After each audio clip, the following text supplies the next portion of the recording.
Good morning. Good morning. Hello. Good morning.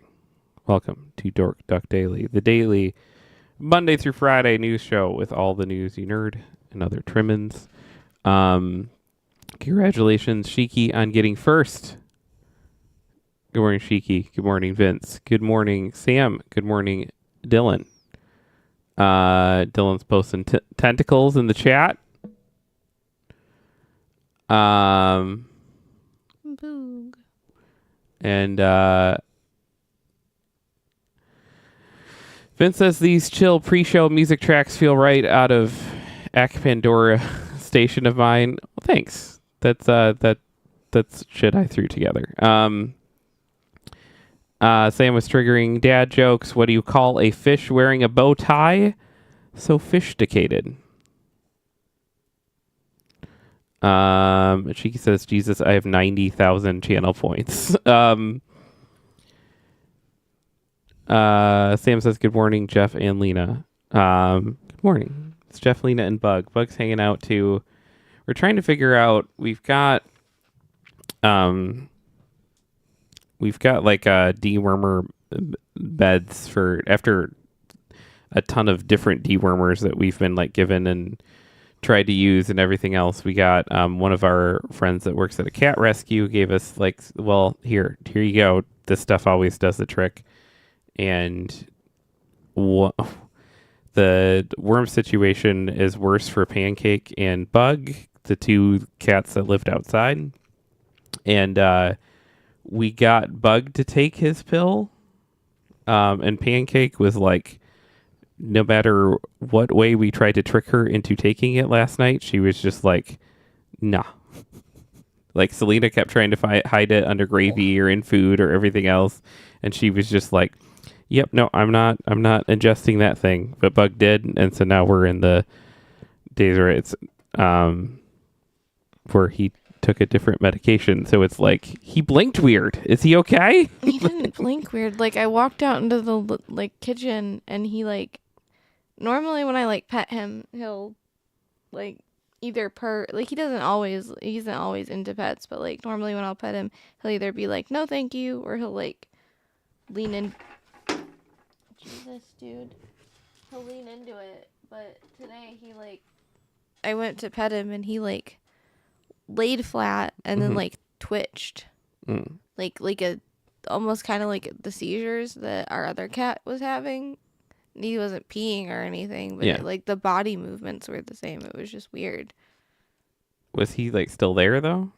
I mean, it seemed like it. Okay. Maybe I just like he caught an itch or something but no, that's why I was partly late and just trying to figure out all that stuff first. But we have a pill gun on the way for the other handful of like. do you need me to move the buck? He can't stand in his very specific spot. Okay, here you go. Then I'll take my Hershey bars out of the way too. Yeah, how dare you leave? Why there's a bag of screws here? Because that's not mine. I don't know why there's a bag of screws there. I don't know. I don't know where that came from. If it's your emotional support screw bag, I don't Yeah. know. Pill guns or things. Yeah, they're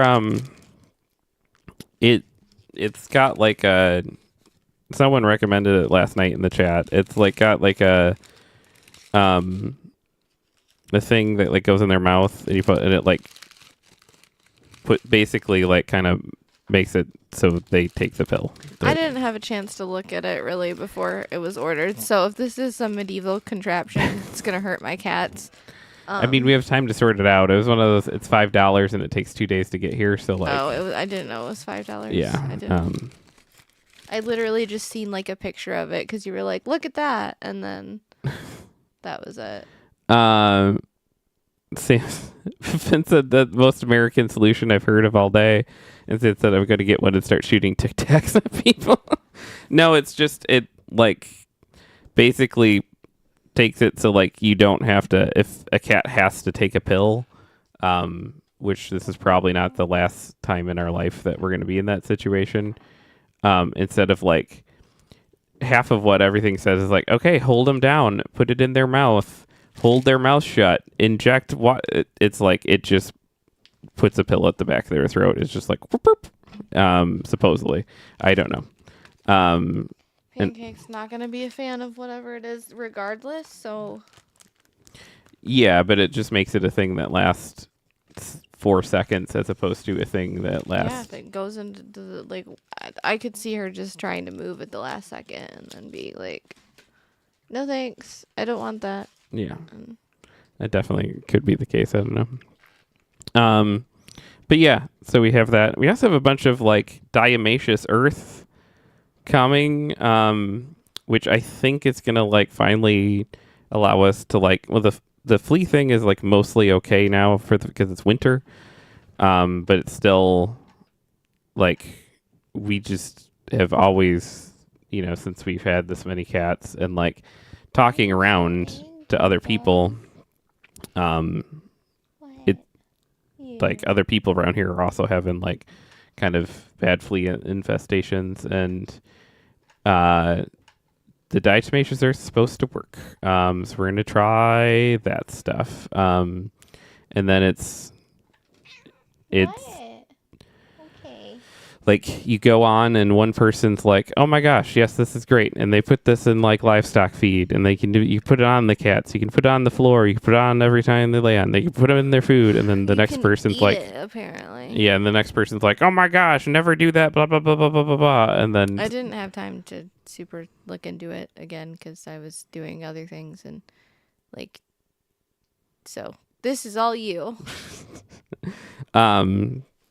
But like theoretically, the diatomaceous earth, like the one danger it can be is if you go around and you're like, let's put it everywhere, and you do this, like you can't breathe it in.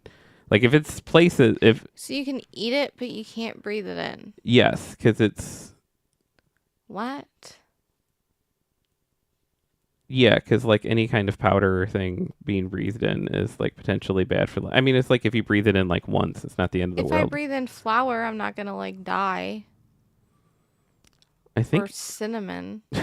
I don't know. I mean, that would mean that all those people that did the cinnamon challenge are like fucked because they were like, what was the cinnamon challenge? They would like take a spoonful of cinnamon and put it in their mouth. Right. That's different than like putting it in the air and just breathing in cinnamon, though. There might be something where if you breathe in a bunch of cinnamon constantly, that it would be a bad thing. Well, I'm sure breathing in any amount of powder constantly would be a bad thing. Yeah. It's just, if you can eat it, I guess I just don't see like what breathing it in is gonna super. Shiki says, did you make sure you got the food grade one? Yes. And Shiki said, I'm literally only asking because there's two kinds. Getting in your lungs is bad, but ingesting isn't an issue. Yeah. Vince says super dust. It's like fossilized rock that they get from like deep in the ocean or something. And for us, touching it and everything on our skin is fine. But for bugs, it's just like, it's like walking through glass. Which is a really cruel thing when you think about it. But yeah, and it like dries their skin out. If it means our cats are comfortable, like I guess it's a price I'm willing to, I guess, pay. But I've never liked the idea of it. Yeah, because it just seems cruel to the bugs. But then also we just need to live in a world where, our cats aren't covered in bugs. So. Yes. Sam says don't do lines of diatomaceous dirt. And Holt said a lot of people got collapsed lungs because of the cinnamon challenge. Oh, really? That makes sense. Is that... I never heard of the cinnamon challenge, so literally... Ingesting aspirate dry cinnamon... I mean, I think anything going in your lungs that's not supposed to be there isn't good, but...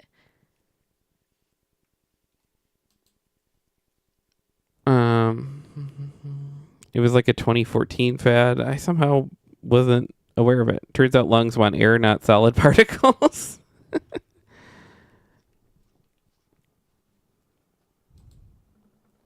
Oh my god, that was like a decade ago. Yeah. Yeah, cinnamon challenge fad could result in lung damage. I'm over at USA Today. Oh, we're reading an article about it. Yeah, it's a decades-old stunt in which thrill-seeking teens swallow a tablespoon of dry cinnamon with no water, gag, and spew out a cloud of orange dust went viral in 2012, resulting in more than 50,000 video clips of young people attempting the so-called cinnamon challenge. Although the immediate physical effects, coughing, choking, and burning of the mouth, nose, and throat, are temporary in most cases, attempting to swallow large quantities of dry spice may result in long-lasting lesions, scarring, and inflammation of the airway, or even lung damage, says a new research paper examining the dare. The American Association of Poison Control Centers, which issued a March 2012 alert about the dare, reported 222 cinnamon-related exposures in 2012, up from 51 in 2011.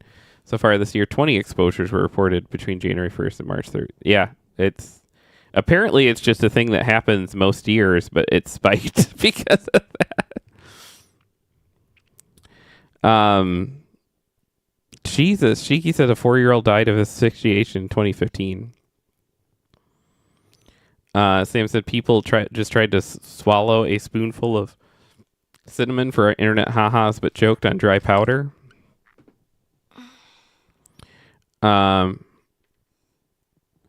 Vince says, and now I'm furious. Neat who fucking pranks a 4-year-old into a trick coughing fit anyways. Yeah.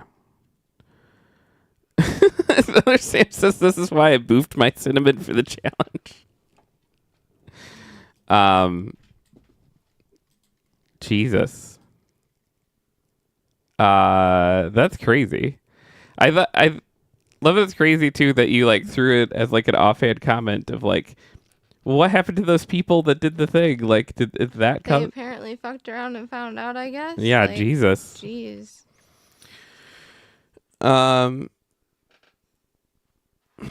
Finn said, "Oh no, I have to Google something now." Sam said, "Don't Google it." So there's a. Okay. Sorry, I just realized there's more things happening today than I thought there was. What else is happening today? Practice on top of the pictures. Why they didn't just schedule the pictures right after practice? I just want to like, I'm sorry. I know this is like not something everybody is irritated as much as me by, but like, so we have to pick up our child for practice and then drive the child back to the location that we just picked them up from for the pictures. Yeah. And yeah, I'm with you. Why can't you just do the pictures at practice? And No, I think kids sports has gotten so stupid and insane. I want them to have fun. I want them to do sports. I want them to have all these things. Like, I'm not saying in any way that I want to, like, that I would be like, okay, well, we're not doing that this year. It's so wild. There's this other rule that, like, our one kid can't bring our other kid home from practice because to practice or home from practice because there's, like, a rule within the system that like the kids can't ride together. They all have to ride on a bus or they all have to ride with the coach and and I understand because it's like teenagers are involved in safety reasons and stuff. But like if both kids are from the same household, I don't understand why, like, because then it creates this like, well, then one kid leaves and it has to go because they drove their own car and the other kid has to ride a bus, and then that separates those kids, and then like it's like and every parent now works. Every parent now has a job. Like I'm assuming at least. Like I don't like it's 2025 and we're not doing well. So I'm assuming most families are like a 2 income, like both people work. So like what if the like people are at work, like because there a lot of these sports kids that is not the case. A lot of the sports kids, the mom doesn't work and just does all this stuff, and her whole life is the worst was like when one of them dabbled in doing cheerleading. I just wanted to like scream at those moms all the time. Well, Just let's not do that. because it's like they're just like they're reliving cheerleading. Like they're just like that. They've been waiting all these years to basically relive. They're like, okay, guys, we're all going to cheer camp, and moms and kid, like you get to decorate their like room down in this other town, hour and a half away. So like go pick up all the things and it's like, and all these moms are like not even letting their kids decide what's going to be up in their room. They're just like, oh, I'm using this as a chance to live vicariously through my child. 100%. Okay, yeah. No, I was around for the cheerleading stuff, but I was not like in that mode where I like fully understood. I fully understand now. That was early on. What did I miss about Eldritch Mutations? Bug.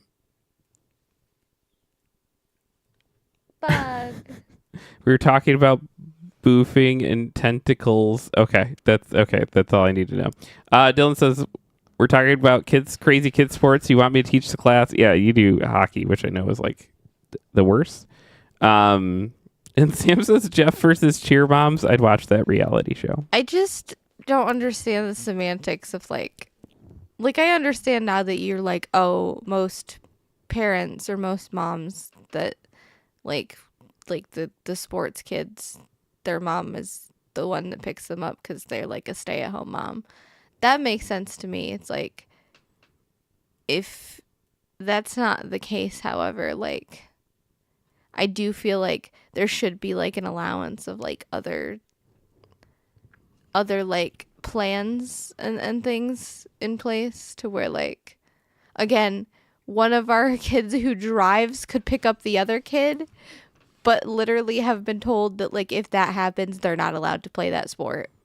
Yes, which is like all about liability, which is fine, except for the one time where it was like it worked out in their favor because they didn't have enough, they couldn't get the bus or whatever, and so they didn't have enough room, and then they're like, hey, you have to do it this time. And I was like, you can't have it both ways. No, if it's about, yeah, no. And also, I think like you could just like send a written permission slip, like the parents, like a thing that you sign or both the parents sign or something, and be like, this is allowed to where my child can ride with this child, and like they do that in other situations. I'm not quite sure but they why. do it. That's because elementary works the way you would think it would work, but high school doesn't. I would think I'd be more like, you would think, but I'd be equally as worried. I wouldn't be less worried about one kid because they're not held liable because it's not a student driver. It's once you throw a student driver in the mix, they're worried about liability, and that's the concern. It has nothing to do with like. I get that aspect of it. I genuinely like. But also, we're unique in that we have a kid who drives. It's like most kids don't learn to drive anymore, and so because.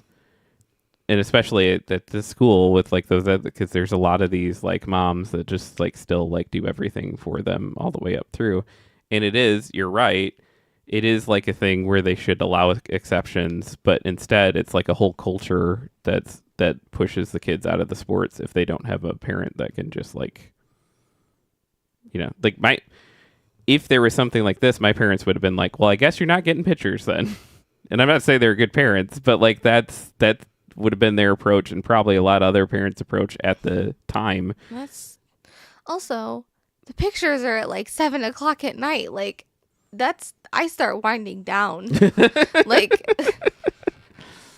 I guess it's a Friday, so the night is young as 7, but sure. Like, well, no, because it's like, I'm pretty sure, I haven't looked at the schedule yet, but I'm pretty sure we have to turn around and do like kids basketball tomorrow morning. Yep.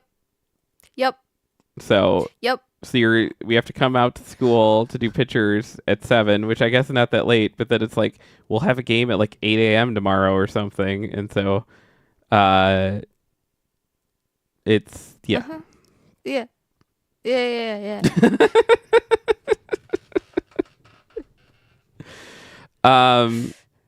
My grandma just did all this shit. Like, well, I didn't have sports, but I had similar, like, it's weird. I wasn't in sports. I just had a lot of therapy and a lot of, like, a lot of, like, doctor's appointments and shit. Yeah. To which now I realize that my grandma literally, like, gave up all of her time and energy to take me to all of these appointments and, like, things that at the time I was like, I don't want to go to this. Why are we going to this? Like, this is pointless. And she's like, I don't care. We have to go to this.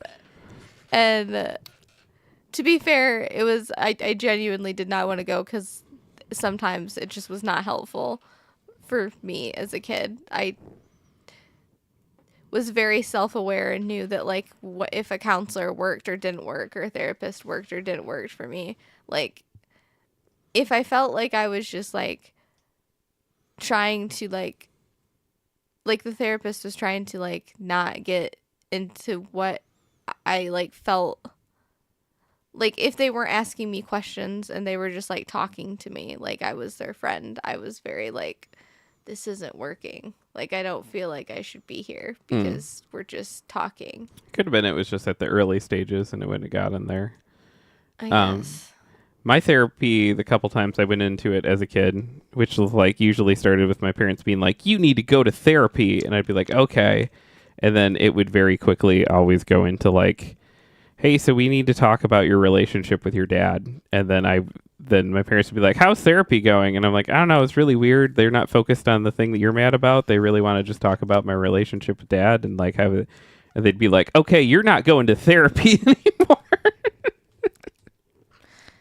My grandma sat in on a lot of my therapy sessions. That's too, a move. So, I mean, sometimes they did ask her to do that, but Yeah. like it happened to the point where I thought that was what was supposed to happen. Like, I thought that, like, when a kid went to therapy, their parent was always with them in the room. And so when they were like, actually, we have to talk to you by yourself, I thought I was in trouble or I, like, did something wrong. Yeah. And it was like, no, that's just the therapist trying to be like, hey, here's the room for you to talk about stuff without the parent answering the questions for you. Yeah. No, I always tell my kids, I like quote Morpheus to them. I'm like, what was said in there was for you and only you. Like what he says Unless to Neo. you, like, want to talk about it, like, that's fine. Because I've had, like the idea that, like, if I told my grandma what I talked about, like, I had this weird, like, I didn't want to talk about things that I thought I would get in trouble. And this isn't me being like, I lied about, like, heinous stuff happening to me or something. But, like, I didn't want to talk about, like, if things happened in therapy, I wasn't comfortable, like, bringing it outside of therapy. But Yeah. if my grandma wasn't involved, like, I didn't want to, like, talk about stuff that, like, I thought, like, I would get in trouble for talking Right. about. It was this, like, weird, like, existence where, like you said, like, what happens in that room, like, stays in that room. Yeah. But It's like Vegas and the zeros. well, no, I know, but, like, I took it very seriously. And then, well, that didn't start because, like, I had therapy, like, really early on at, like, 11, I think, or 10 or something. It was either 10 or 11, and it started at a very religious, like, place. So Woof. Yeah. yeah, which at the time we still all believed in that stuff, I think. And then I think after that, shortly after that, it was like no longer did we. I'm trying to remember because I don't remember exactly when my grandma was just like, hey, by the way, we don't believe in that anymore. And I was like, oh, okay. Dylan says the funny thing is I probably graduated with a majority of the crazy moms you're talking about. It's a small school and nobody leaves. Yeah. And it's like the reason, Selena, that, like, half the time their mom, like, in our group chat makes jokes about Facebook and stuff is because there was one year where, because all these moms just started a Facebook group because they all went to school together at that school, and they're all, like, moms now that just, like, run all these sports things and everything else. And then it's like the one year there was volleyball tryouts. Mm-hmm. And we had a kid who did volleyball like every single year, like was obsessed with volleyball, and then had the first year of high school, and then got to school, and like there was already a volleyball team that they weren't on. And we found out there was a Facebook group that like was like held the tryouts. I would become unglued Oh, at this point we in time. did in the it made the policy change for later that they're no longer allowed to just announce stuff like that in a Facebook group, but they stuck by the decision for that year. So, but yeah, it's like it's a very clicky like. That's gross. So they're probably having pictures at 7:00 because they're all going somewhere right after or something tonight, and it's like it's a very yeah. I was going somewhere tonight, and then I canceled it because pictures are at 7:00. So I hope you enjoy your outings. Finn says huge load of horse poop there. Oh, I was unglued. I made it. There's a new policy now that's not allowed. But it's because I made it. I made everyone have. I have this ability to be like, it's okay if you're going to tell me no, but I'm going to make you never make this decision again. And when I get into that gear, I'm so kind but so very annoying. You're kind. You just don't stop. You don't stop. It's like you're there and you will not stop. That's what I told him. I was like, well, you guys now have made You made your bed. like you are now my number one project because that's the only thing I can do as a dad at this point. So like we're going to become real friendly over the next month or two. You're going to be I could just imagine you now saying that. That's funny. Hey, Bug. Yeah. We don't just call. I looked over at the news and I was like, Cinnamon Challenge. I forgot we pulled that up. But yeah, the diatomaceous earth. Some people swear by just like feeding a little to their cats all the time. And you get like, I've been feeding it to Sprinkle. Sprinkles had worms when she was a kitten, and I started feeding it to her. And she's like 15 years old now, and it's like it's never had fleas or worms since. And died to make sure it's done everything. And then right underneath it, you have someone who's like, you guys are all going to give your cats lung cancer. And then underneath it is like, I don't know why everyone's talking about how dangerous it is for cats. It's been a lifesaver because now we no longer have fleas. And then the comment after is like, you all... So I don't know. I don't know. It's on its way, though. Okay. Well, I'm not feeding it to them. I will sprinkle it about the house, and I will, like, use it as that tool, but I'm not feeding it to them. I don't feel super comfortable doing that yet until I look into it more. The funny thing is I think Selena would feel more comfortable eating it herself. No, I wouldn't. What? If they were like, hey, this is actually like a really good solution to, because there's a bunch of people like that are like, it cleans out every parasite you didn't even know you had. And what are you talking about? I don't have parasites. Or are you telling me I have parasites I don't know that I have? What? There's a whole trend on the internet of like eating the diatomaceous earth. And it just feels like one of those things like when you got really into chia seeds that you would be really into. That's chia seeds. That's like... That wasn't like a chemical that was like killing something in my body, supposedly. It's not a chemical though. Well, whatever, you know what I mean. Like its intent was not, hey, you have parasites you don't even know about, that'll clean you out. It just was supposed to help you. Why are we talking about my chia seeds? Like, my chia seed consumption was for my digestive health. Yeah, but it was like one of those things that it was like trendy on like hey, this is we're doing this. Yeah, I did my research though. I'm saying I didn't do any research in this. You ordered it offline. I had nothing to do with this.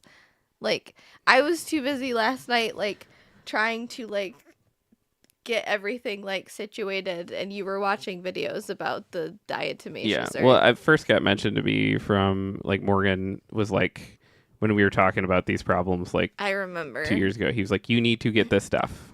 Yeah. And it's like it's good for like all bug infestations, and it's non-chemical. Not you, infestation. You're not an infestation. You're my baby. They're so large. Sam said, "Yeah, I would be really hesitant listening to random on the internet about feeding pets things. So much of our forums, reviews, Reddits, etc., are just AI and bots." Yes. Agreed. No, I first had it recommended by a customer/friend like a couple years ago, which I'm going to talk to him about again and be like, "So what do you think?" Because you're supposed to put it like at the edge of like all your rooms and stuff, and it's supposed to be like really. I think I was kind of on the same boat of like, I don't know about sprinkling this in the food, even though there is seems to be some amount of research out there where that's a good plan, but like, yeah, I'm comfortable putting it elsewhere. I just don't really want them to ingest it yet until I know more about it. Right. And like even then, I don't know that I like would want them to ingest it. It's like they're already on dewormer. I don't know that they need to also eat powder that. Well, it's not like you put like a whole spoonful or something in. It's just like it's. What if they sneeze and inhale it? What if you sneeze and inhale the cinnamon on your applesauce? You don't. It's like sprinkled in your applesauce. Bug. It's okay. Or your cinnamon on your toast. I will keep you safe. Yes. I won't let Dad feed you weird powders. We don't just talk about diatomaceous earth on the show, or maybe we should. Maybe we'd make a lot of money with our new tie into the partnership. Oh yeah, with diatomaceous earth, not a company that sells it. The thing itself. The thing itself. We've made a partnership. We're making with the diatomaceous earth. It's sentient. We don't just talk about that on this show. We also give you all the news you heard in a segment we like to call the Daily Quack.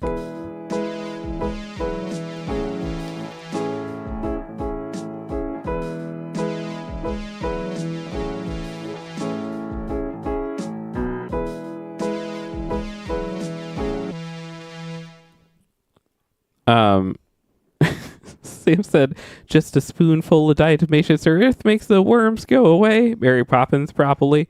Not a spoonful, dear Lord. No. Well, theoretically, actually, this, again, we're still researching, but like, it is not good at like getting rid of worms.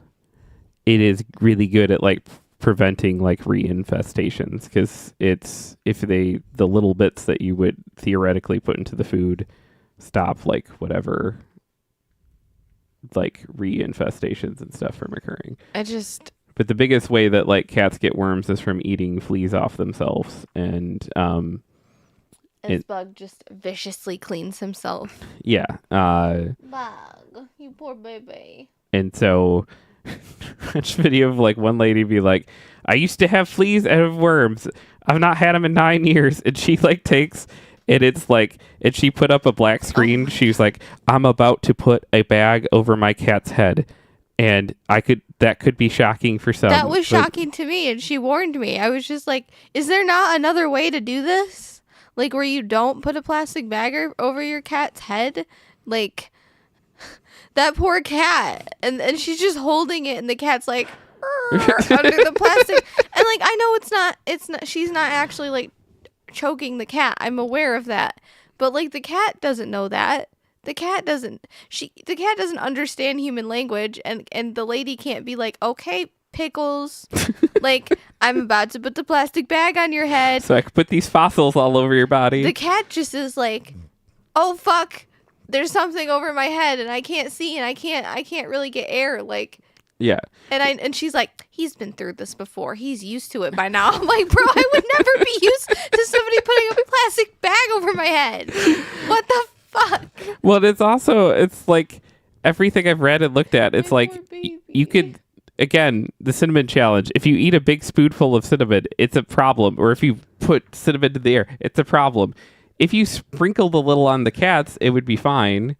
And you sprinkled a little cinnamon on the cats? Cinnamon or diatomaceous earth. Why would you put cinnamon on your cats? I don't know. But like, there's ways to apply it to a cat that's not like, all right, we need to put a plastic bag over your head. That's what I'm saying. Like, just sprinkle it gently over their fur and kind of just like rub it in like very gently, so you're not like but this. She read on the internet the what? Like,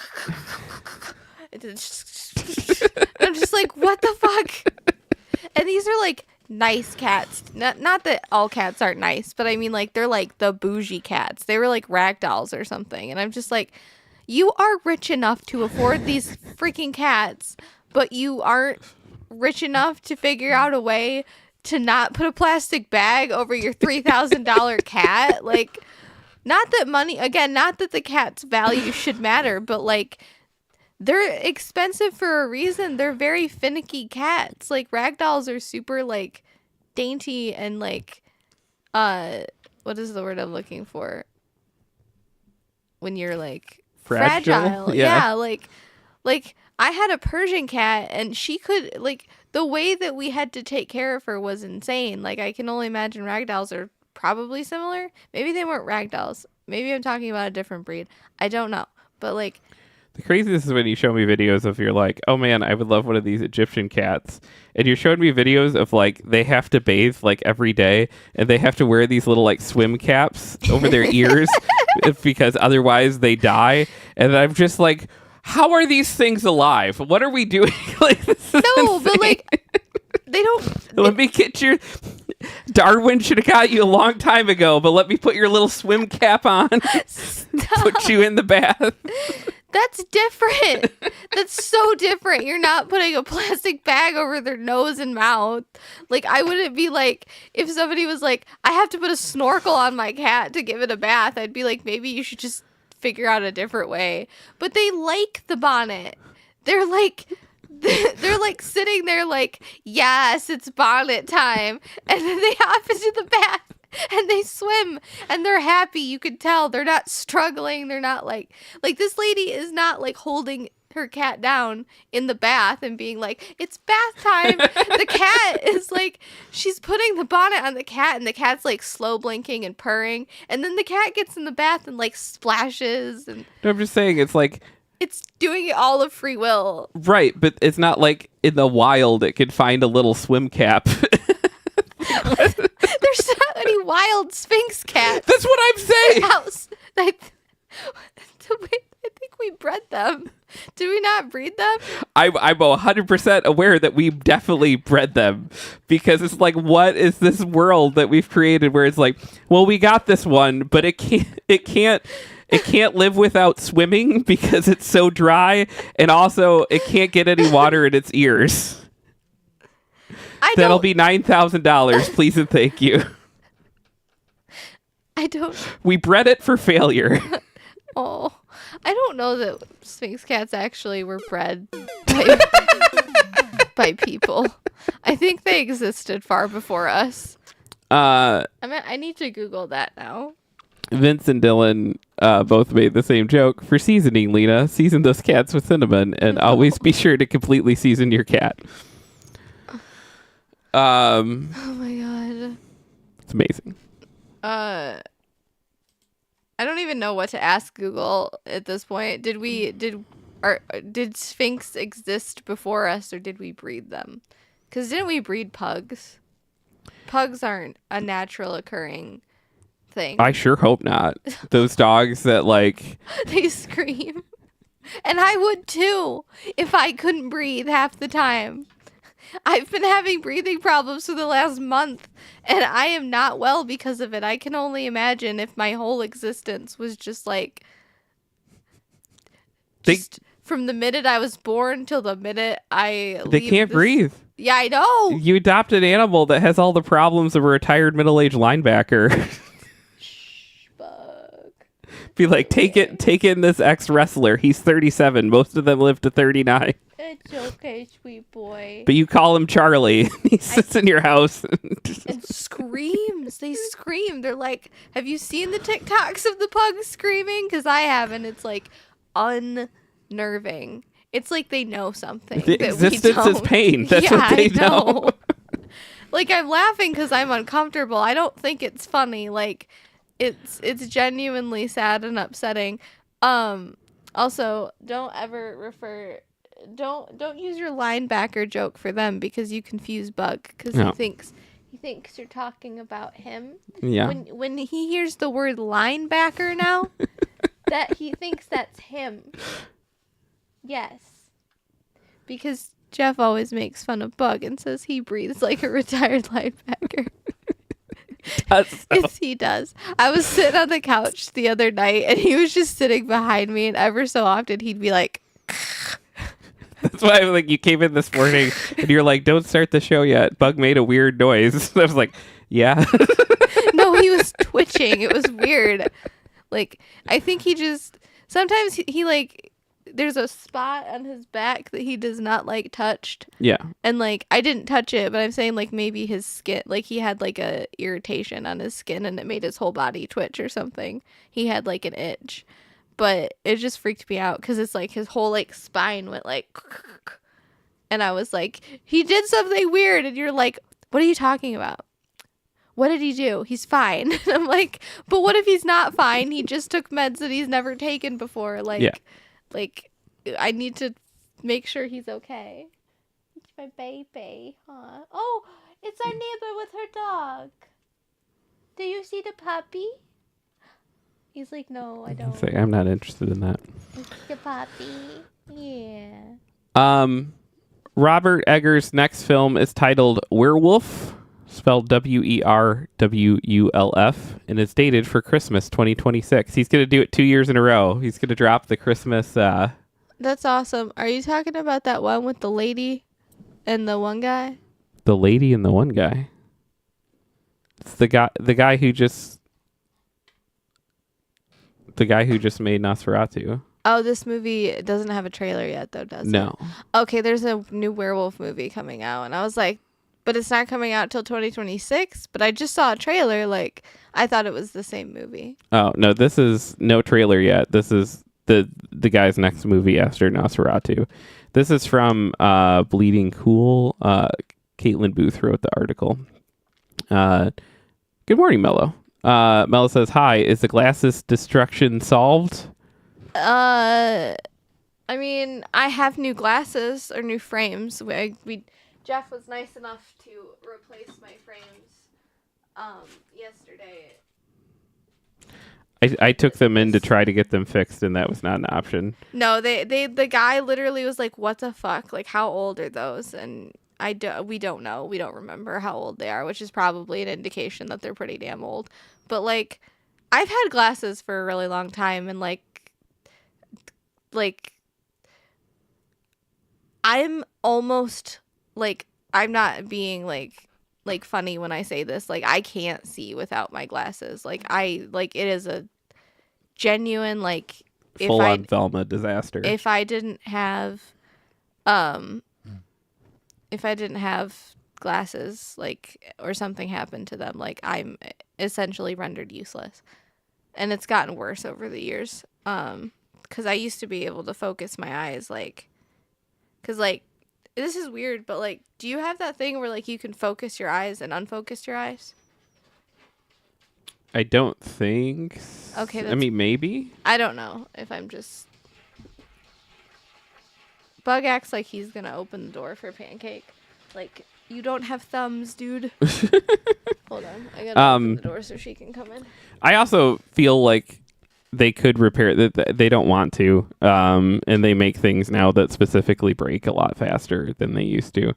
The best pair of glasses I ever had was my buddy used to have a friend who worked, and his job was actually doing all the glasses for the prison. It was one of those things that I needed a new pair of glasses. And my friend was just like, hey, my buddy can do them. Just get me a prescription and $20. And I was like, $20? It's like, yeah. And so I handed out, went and picked up my prescription for my eye doctor, which Girl, they come on. they love when you do that. They legally have to give it to you, but they don't like to. And Oh, bye. I grabbed it and then $20 and handed it, and like a week later I got handed a pair of glasses, and I didn't get to pick what they looked like, but like they lasted for like 15 years. Those things, like, and through my kids and through everything, that like those things were just, they took all the hits again because they're prison glasses. Like, but if they could make glasses that didn't break, they would make them. They don't want to because they want you buying glasses every few years. Yeah, but so what happened was, like we were literally like laying in bed, and Jeff took my glasses off of me for me because I was like sleepy, and he went to take them off for me, and then like the earpiece that like this part right here, Was just on one of your ears. it was just on my ear, like the glasses just separated. And it wasn't like With there no was a force. snap. There's no snap. There's no anything. It was just like I was like, I don't have all the glasses. Yeah, you're like, wait a minute. And I like felt like different. Like I just felt there was something off, and I was like, the fuck? And then I like looked at my glasses. I was like, oh, the earpiece is and then I like slid the hinge back in there, and I was like, oh, maybe I can just super glue it.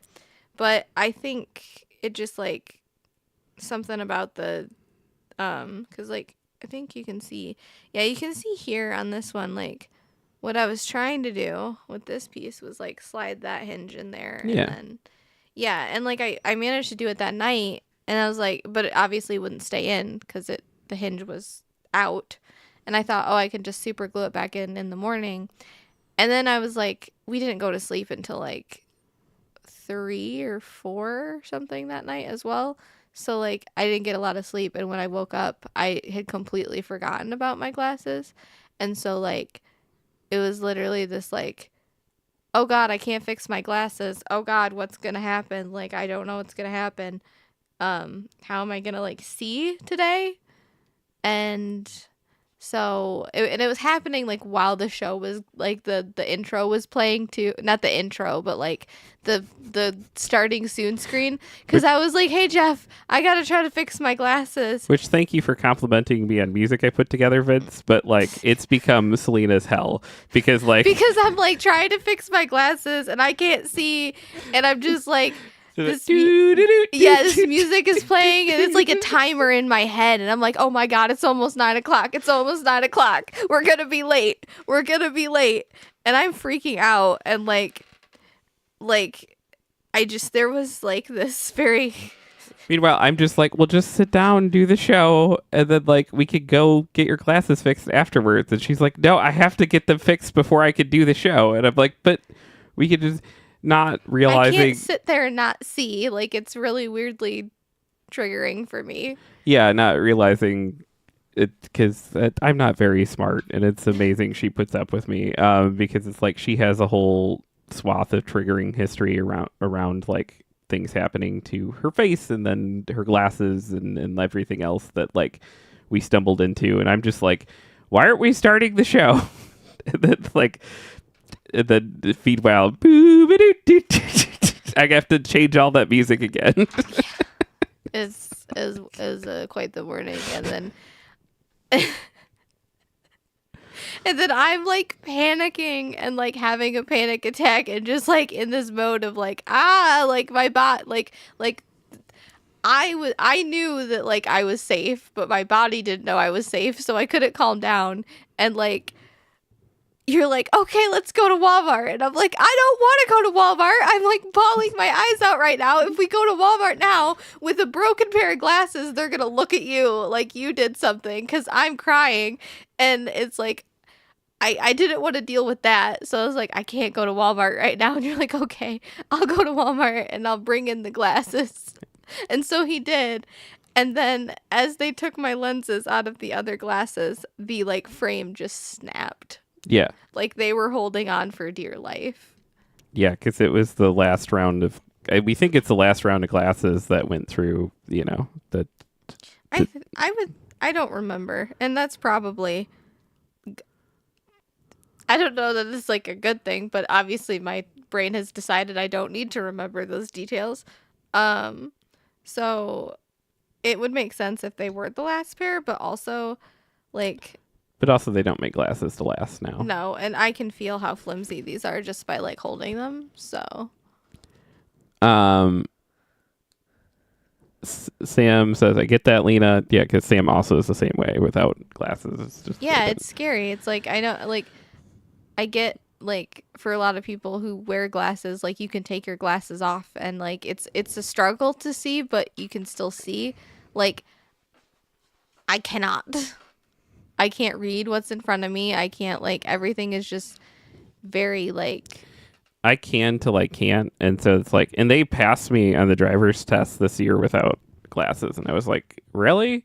Because as soon Are as you sure? as soon as it gets like, I try to like keep mine like in the car, but like the times I need them are like driving, and then sometimes like if I'm like playing video games or watching like things that are like not like immediately right in front of me. It's like when I need my glasses.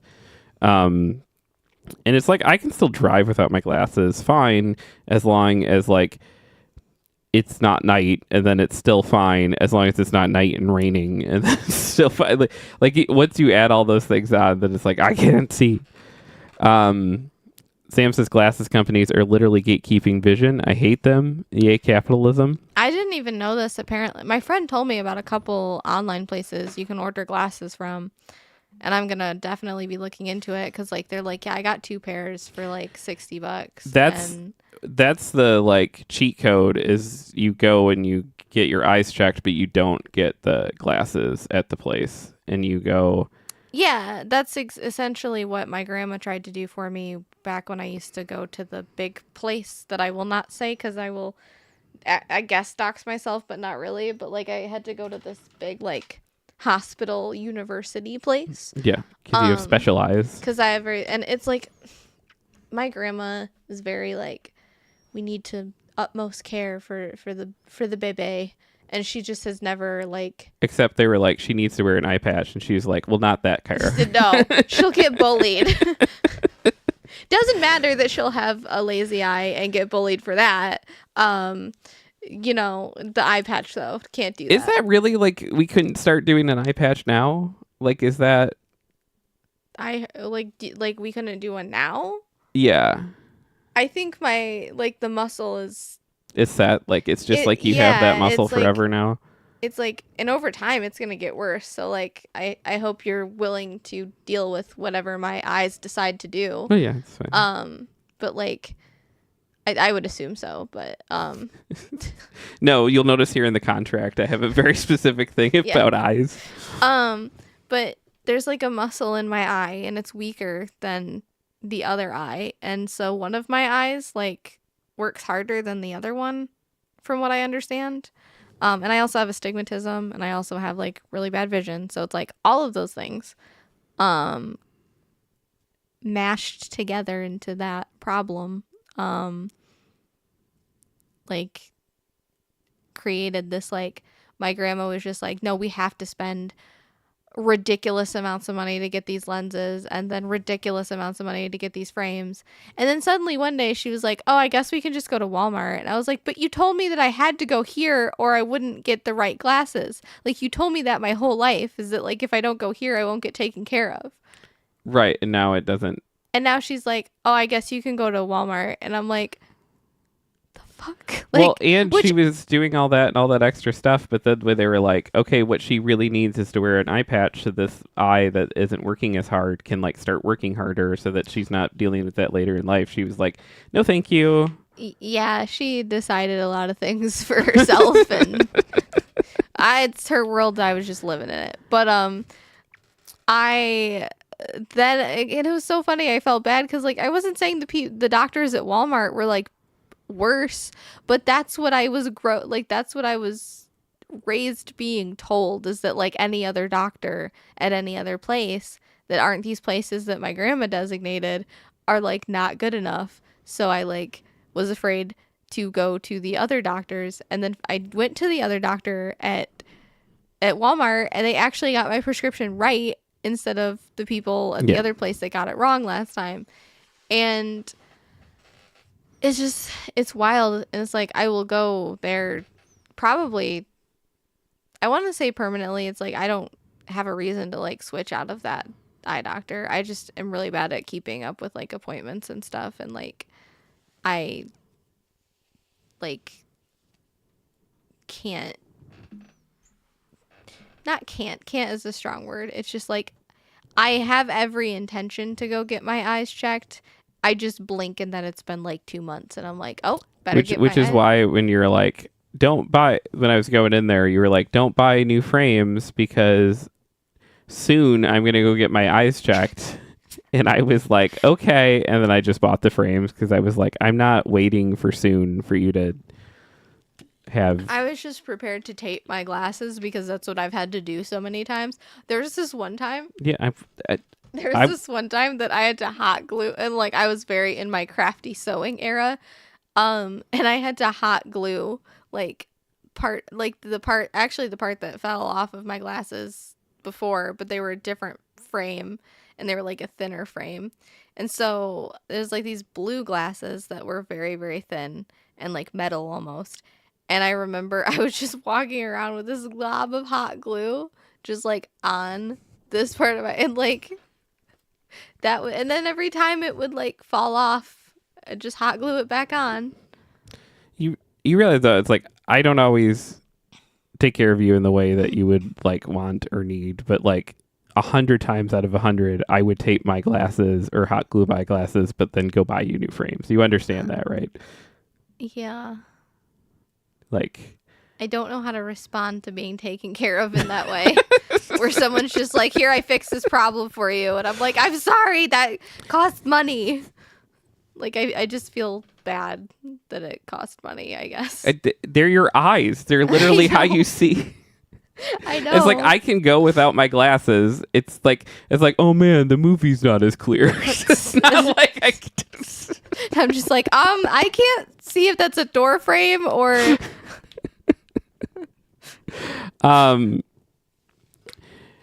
Sam says I had a pair of glasses I had to tape together till I could get new ones because I'm that blind without glasses. Mello says, yeah, my glasses broke a few months ago. I drove up to the place to get them fixed. I bought prescription goggles for like when I go to Cedar Point and stuff. So I use those to get to the store.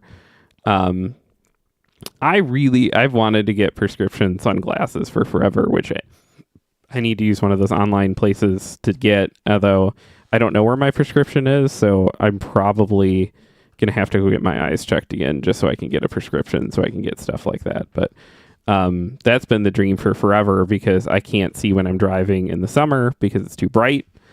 And yeah, Sam says, keep a copy of your prescription on hand. You can just upload it to a site and get cheaper glasses. That's where I got mine too. Mello No one ever told me that growing up. I was told these doctors are the ones that work and this is where you get your glasses, and it doesn't matter that they're like way more expensive for literally no reason other than they have credentials or more credentials, I guess, and that they have a big fancy building like that. Did all that, like that's all that matters. That's what I grew up being told. Mello, thanks for spending bits to make a giant dancing hot dog chef. I appreciate it. Yes. Sam says, yeah, same. I didn't find out till I was replacing the tape glasses I mentioned before. Yeah. I didn't find out that stuff till, again, like I was like, I can't pick my prescription up. And they're like, yeah. And that when I got that pair of prison glasses, which again, best pair I ever had. I was so mad when my friend had a falling out with that friend because I was like, I need me some more of them prison glasses. How dare you? Just go be friends with them again. I need new glasses. All right. This is Caitlin Booth over at Bleeding Cool, who says, to say that things have been going well for Robert Eggers and Focus Features might be an understatement of the year after a pretty rough start to the partnership in 2022 with The Northman, which you all slept on. It was fine. I enjoyed The Northman, but like it's not as good as Nosferatu. The studio greenlit Eggers' version of Nosferatu. From there, they seemed to make one weird decision after another. The biggest one that people had a hard time understanding was the release date. The goth horror movie was also a Christmas movie. It's called counter-programming. It's how movie studios used to do things, and it was very successful for them. Goodness. That combined with a fantastic marketing effort that did not show us what Count Orlok looked like led to box office success across the board. It was pretty obvious that Egger's next film would likely be at focus, and now we know what it is, or at least a little bit. They're looking to make that goth lightning strike twice, according to Hollywood Reporter. Werewolf, Werwulf, will be the next project from Eggers, which he co-wrote with John, who wrote The Northman. They have it dated for Christmas Day 2026. As we said, talk about trying to make the gothic horror lightning strike again, but can anyone blame Focus or anyone involved? We don't know much about the film, but the sources tell THR that the story is set in 13th century England. The script also features dialogue that was true to the time period and has translations and annotations for those uninitiated in Old English. I fucking love Robert Eggers so much. It's like the next film we'll be doing in Old English. And it will be a werewolf film. Yeah, I'm excited. Sam said, yeah, I don't know how they manufacture the glass, but apparently it's not hard or expensive. Just the big brand parent companies have a monopoly and inflate the shit out of prices. Yeah, because people pay it because it's like, what? Do you not care about your kids' glasses?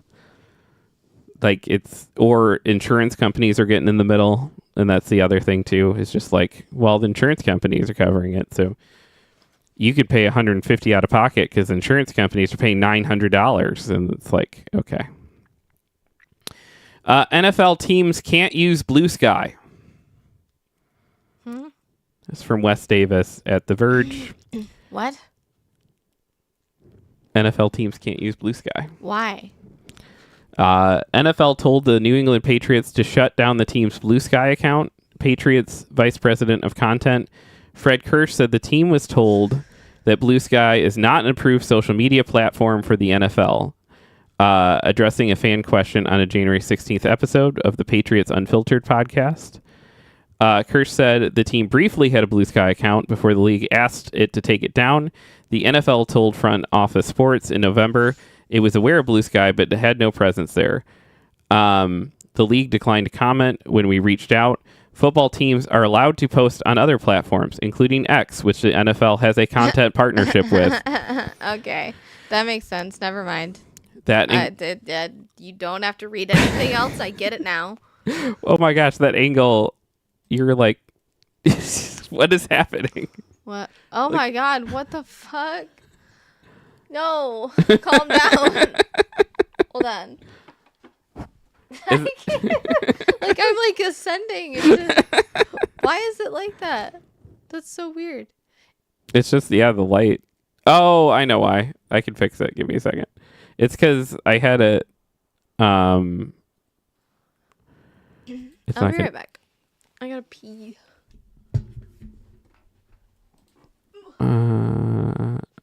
It's because I had the cameras adjusted for when we were recording in the dark last night, which sounds a lot naughtier than what we were doing a Resident Evil stream. There we go. Fixing it. And then let me see, this one should be this one. Configure video.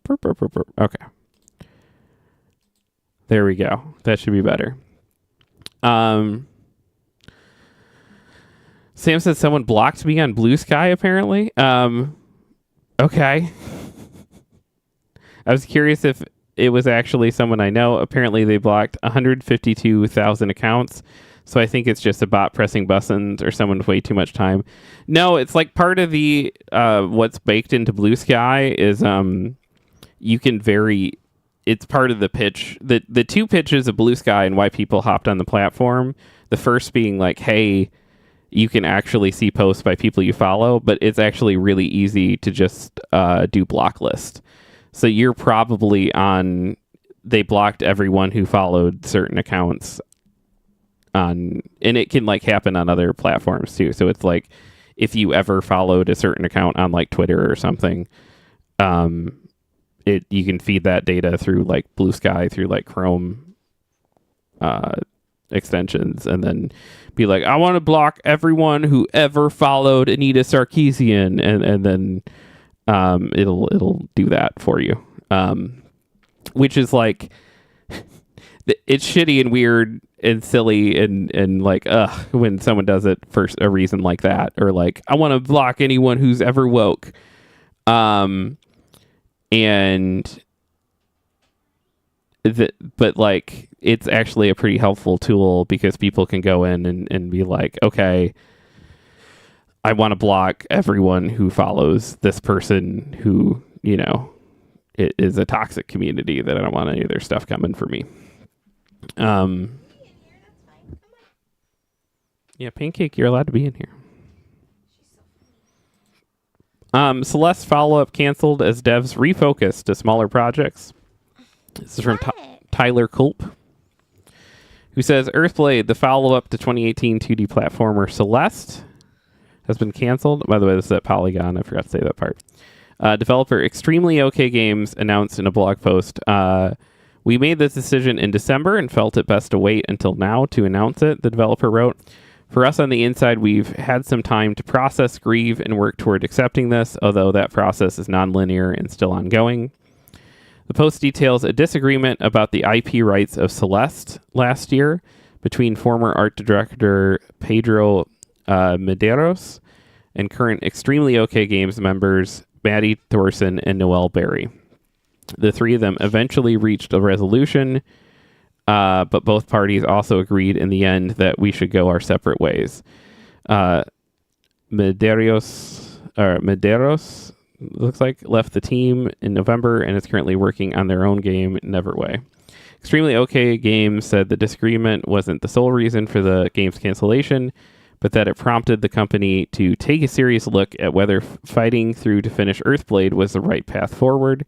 Even though it was announced in 2019, the team said it was not as far along as one would expect after such a protracted development process. That seems like a sentence that's throwing a bit of shade. Earthblade was meant to be another 2D platformer in the style of Celeste, borrowing its pastel pixel art style and Metroidvania exploration elements. The game would have followed main character Navoa as they explored a ruined Earth, with a soundtrack composed by Lena Raine, who previously did the music for Celeste. The first footage of the game was shown at the 2024 Game Awards and showcased its intricate 2D levels in gloomy tone. Celeste's success applied pressure on us to deliver something bigger and better with Earthblade, and that pressure is a large part of why working on it has become so exhausting. It wrote, Pedro isn't to blame for this. In fact, the split with him has given us the clarity to see that we've lost our way and the opportunity to admit defeat. I feel many ways about it, but one big feeling is undoubtedly relief. Woof. Other members of the team decided to leave last year, leaving Thorson and Barry as the remaining employees of Extremely OK Games.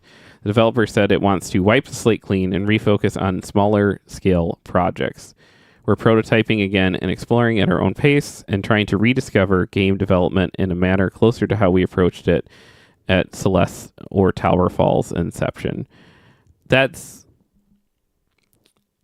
a bummer because Towerfall and Celeste are some of the two most like beautiful games ever made.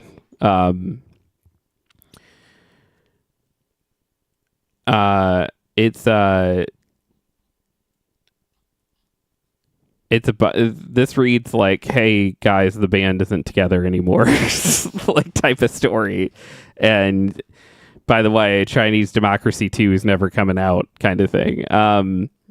And yeah, it's a bummer. And I wish good things on all of them and that they do keep making stuff and figuring it out. And yeah, that's a bummer of a story though. And yeah, working with other people is hard. Following up successful creative projects is hard. There's a lot of times where it's like, yeah, you have the big breakout success thing, and then what do you do? You know, it's a bummer that this is where it ended up, but I understand that's like one of the hardest things in art.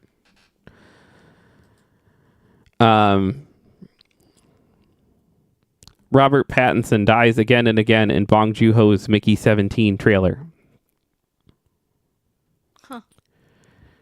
Parasite came out in 2019. That's a lot longer than it feels, right? Not if you're one of the many moviegoers who've been dying to see what director Bong Joon-ho will do as a follow-up to his Best Picture winner.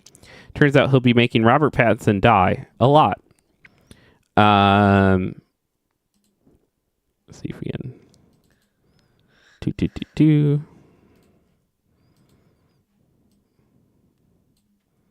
I don't know why my brain thought. If you're looking there, okay. And then okay.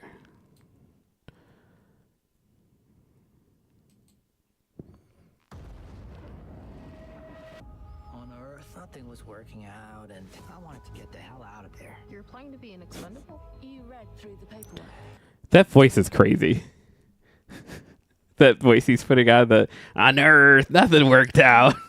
I fucking love Robert Pattinson. I love his post Twilight career is just amazing. Nothing was working out, and I wanted to get the hell out of there. You're applying to be an expendable? You read through the paperwork. Yeah. I should have read through it. That's it. Mickey, deep breaths, fill your lungs. Imagine there's an unknown virus in the air, And you're sucking in every single microscopic particle floating around. all the viruses. So good. There really was an unknown virus in the air. Lethal one. See you tomorrow. Fellow pioneers, almost every single one of you will be remembered throughout history. Hi. They made Come me here, work my sweetheart. ass off, giving me one shitty mission after another. You're an expendable. You're here to be expended. Every time I died, they just printed me out again. Everyone asks, what's it feel like to die? The ship was filled with mostly dickheads. But Nasha, she's always loved me.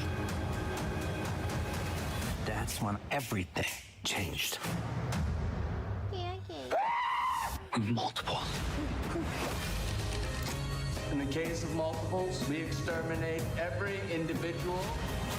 Which body goes first? One at a time is twice the fun. You don't look like you're printed out. This looks like very much my kind of shit. I'm very excited for What the this. fuck was that thing that just hopped onto him? This is a fight to the death. It looked like an armadillo. It did look like an armadillo. I don't know. The simple fact is, we're in a state of war, and our survival is in the balance. I got a job to do. Mickey Barnes, fighting right to the end. My great gift to mankind. Are you afraid to die? This time I wasn't scared. Oh, there's bigger ones. It looks like working class Dune. Like, I'm kind of here for that. That looks awesome. Hi. Here? Come on. Come on. Yeah, Sam says this seems wild. Yeah.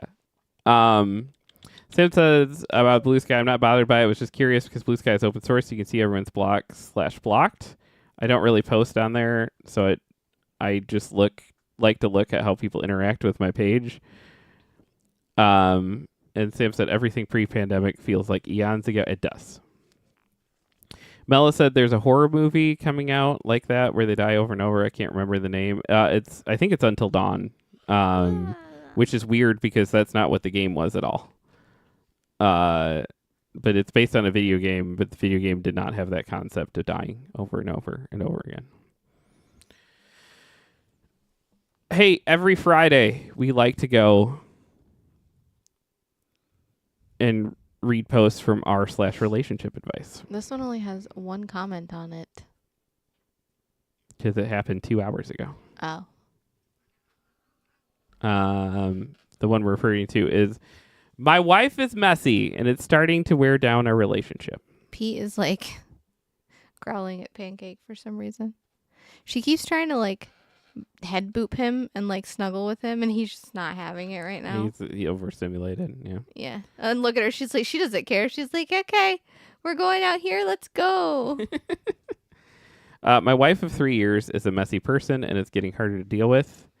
She has plates all over our living room, garbage she doesn't throw away, and it's gotten to the point where we are getting bugs, and it's disgusting. I clean up after myself, and I've told her that she should do the same, and I've talked to her about it, and it always ends up to her getting upset and crying or gets mad and doesn't talk to me. Sort of lost as to what I can do. Wait, how long have they been together?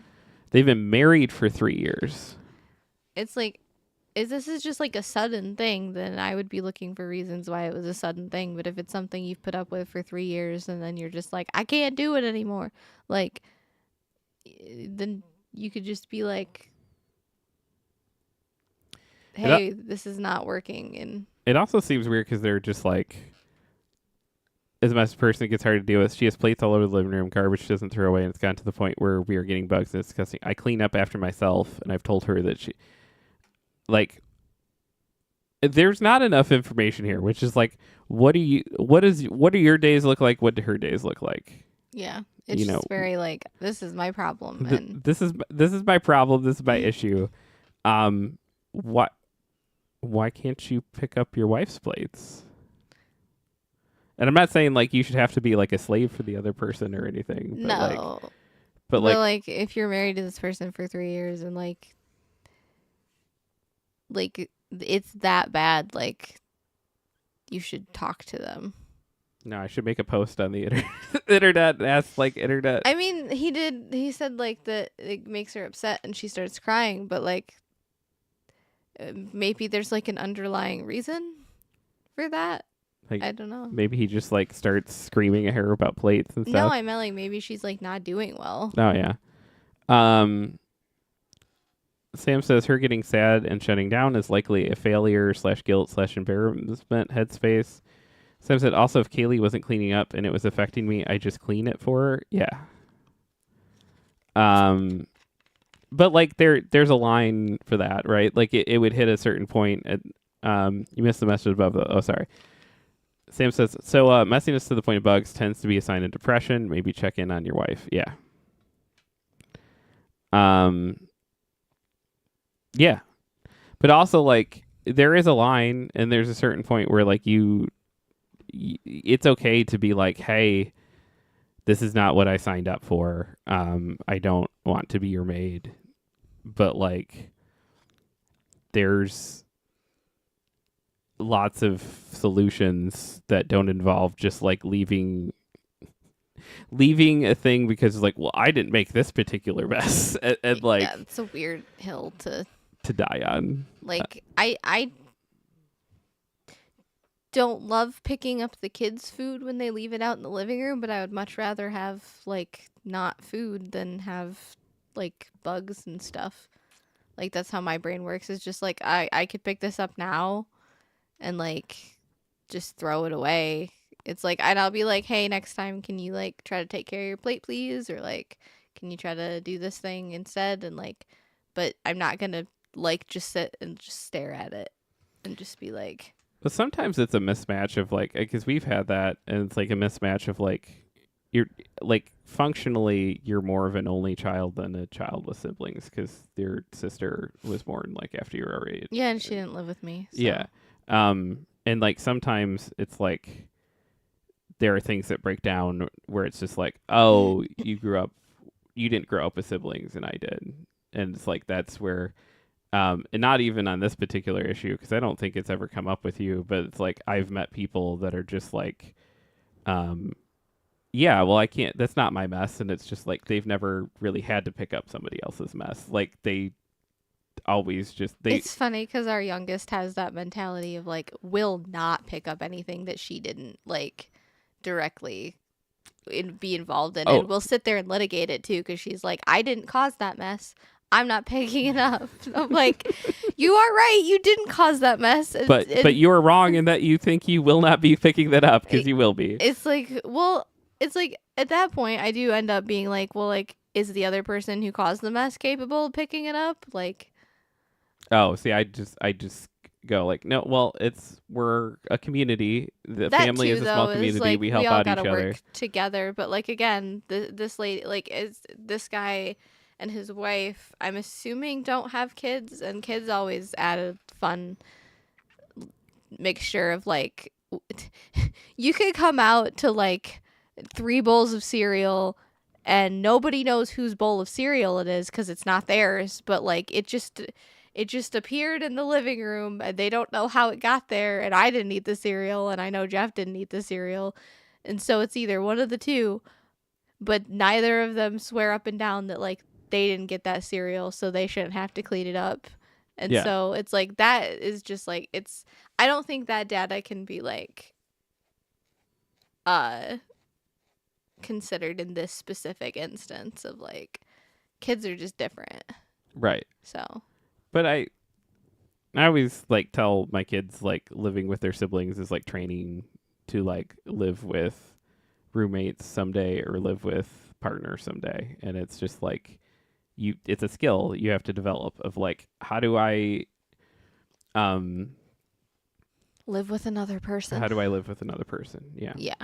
And in my case, my mom at a lot of times just followed around me and cleaned up everything, and which is why I'm just like blah, blah, blah, blah, blah, blah, and you're like, oh my god, I'm going to But like, that's how I was raised too. Yeah. And like instead of like being able to be like it's like I am just like I see like I was like not trained or something, but like it's weird because it's like I don't think my grandma did point out like, hey, you had this and you're like, definitely like when I was a teenager I would like leave like chip dip and stuff in my room a lot. I know that's like an oddly specific like snack, but I really liked potato chips and French onion dip. yeah. To the point where I would have a jar of like French onion dip in my room.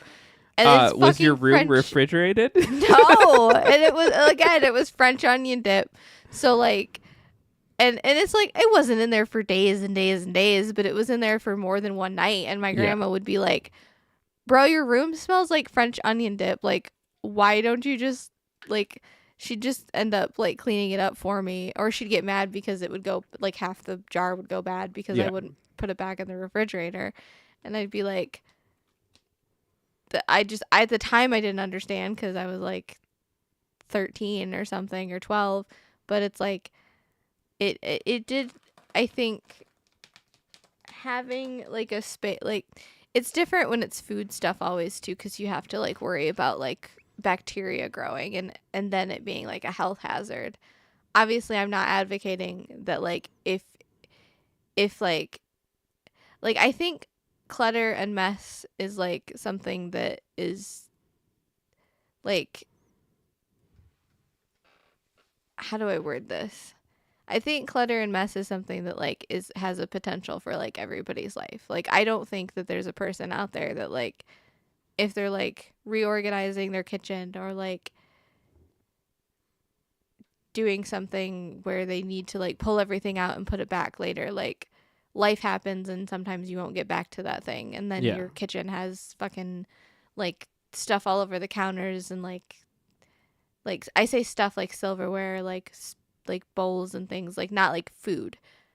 I think there's just like when food is involved, it does kind of create like more of like a urgency where it's like you don't want like, especially if you have pets too. Like I don't know if these people have pets, but like if you have cats or dogs, like you don't want to let like food go bad and then them to accidentally eat the food or like knock over the like bowl of moldy cereal or Right. like, Well, and then- that's yeah. the thing with hoarder houses, and it's like when you see it and you're just like, and then they have 19 cats, and you're just like, oh, what? And yeah, it's like, and I am very like, I would be very stressed out in a house like that. Like I would be like, but that's just because I think I struggle. I figured out where my like pickiness for things comes from, and I think it's just that like I struggle like when I can't find something and like like things need their place in my head, otherwise I can't find it, and that Yeah. dysregulates me a lot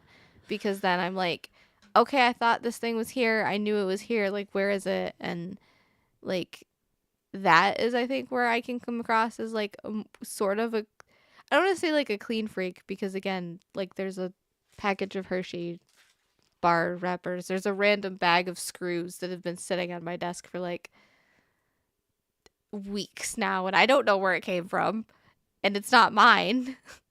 And but it's just like I've just been like, okay, eventually that'll get. Where did these come from? I don't know. It's like eventually that'll get litigated and put somewhere, but I don't know.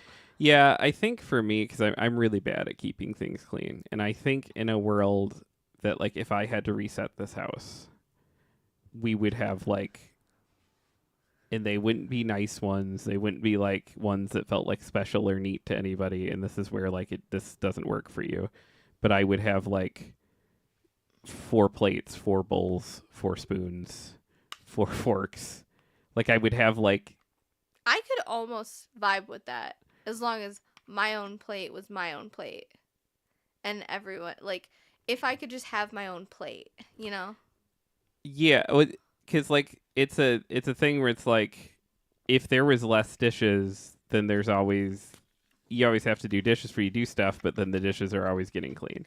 You know, it's like that thing of just like if there's less stuff, it's so much easier to, and we have just a lot of stuff now. We do. We are both very, like, trinkety, not hoardery, but, like, we hoard the trinkets. Right, but the one thing I actively collect is like I have a very specific like shelf that stuff like goes on, and I don't have any other real active collections.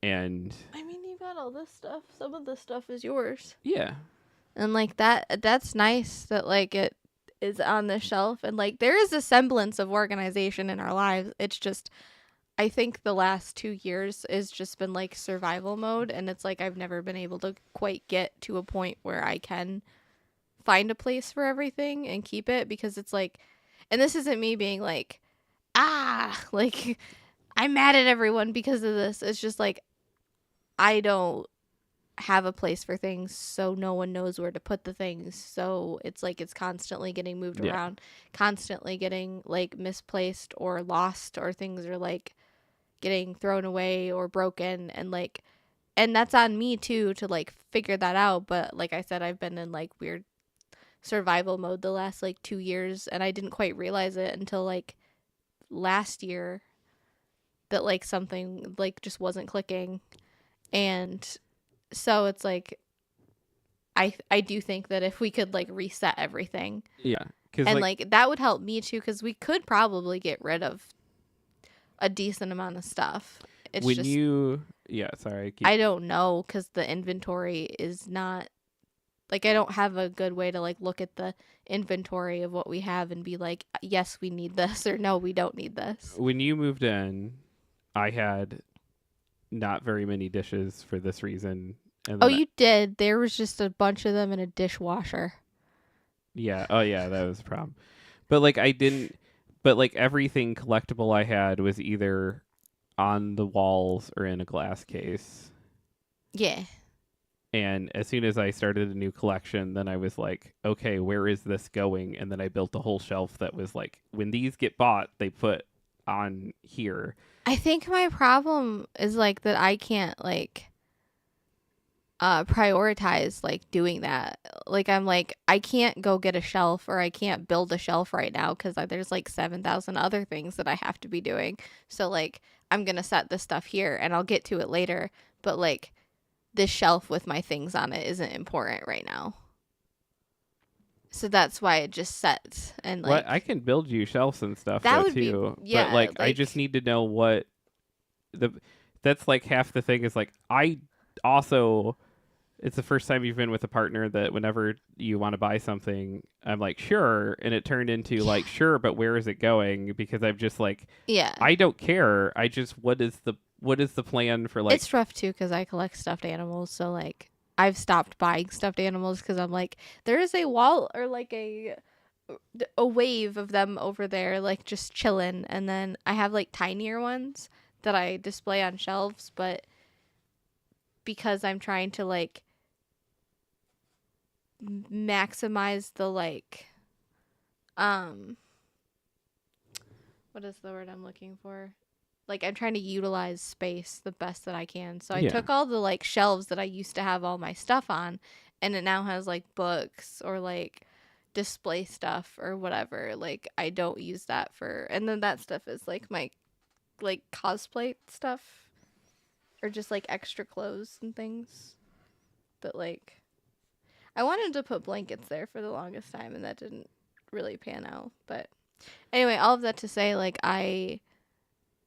there is a system, and I know it would probably work really well. It's just getting there and like getting that system, like. I don't. Yeah, I think you moving. struggle making permanent decisions for placement of things too, because it's like this is not like me being like, you struggle making like I'm not bad about it, but like I don't think you're bad. this is the most this room has like stayed the way it is since you moved in, and it's because the studio stuff is like kind of hard to move around. And still a lot of stuff in this room has like moved around, but like it's like you'd be like, hey, here's the shelf and this is where all this stuff's gonna go, and I go, sounds good, and then I'll come a week later and you'd be like, I moved that shelf out of here because I didn't like it anymore, and I like this shelf here, and I'm like, oh, okay, sounds good, and then 2 weeks later it'd be like, I moved this shelf out. I was like, yeah. So that also adds to the chaos, is like a lot of, for the rest of the people that live here, we don't know where the stuff goes because there's not been like this is where this lives. That makes sense. I get that aspect of it. It's like, we'll get there once there's like a system in place. It's just finding the time and the spoons to like implement those systems. So you're on team, let's have like 6 dishes. Again, as long as I can have my plate and nobody touches my plate. I just like my strawberry plates. All right, 23 male, 21-year-old female. My girlfriend's past social media interactions bother me. Oh boy. I've been with my girlfriend for 5 months. I guess this is written by Jonah Hill. It's very weird. Oh, what? I've been with my girlfriend for 5 months. Sam says that's a red flag of an opening. Yeah. She has a lot of posts on social media, dating as far back as 8 years ago. She is 21, my dude. Yeah, wait, so that would make her like 13 when she made some of these posts? No, wait, yes. But how's the math work? So 8. 10 years ago, she'd be 11. 8, yeah, you're right, 13. Yeah, 13. Okay. Some of her posts. So what are you upset about your girlfriend when she was 13 posting about? To be fair, he says some of her posts from 1 to 4 years ago include flirtatious comments back and forth with a couple of guys she considers friends and still follows. Okay. I trust her. I don't think you do, friend. But it's nice that you think that. I trust her, and she's assured me that nothing has ever happened with these guys. Who would care if she did? Sam says 1 to 4 years was a really awkward way of making sure he threw in the 18 card.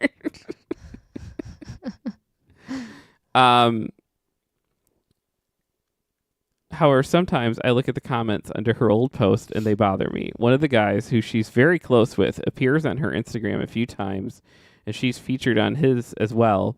From an outsider's perspective, it could look like they were a couple. Okay, who the fuck?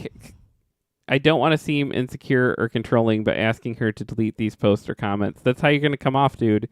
But I can't shake how I feel when I see them. Should I be bothered by this? No. How should I approach this situation? THERAPY. You need therapy, my guy. I don't know why I cheered that, but It was effective. Jesus, man. Yeah, like, at least you're realizing in some form of a way that he's like, I don't want to seem insecure. Like, you're almost there. You are insecure. Like, just you could go to therapy and like figure that out and not make it like this. Metal said, "What did you spell out?" I spelled therapy. Like he's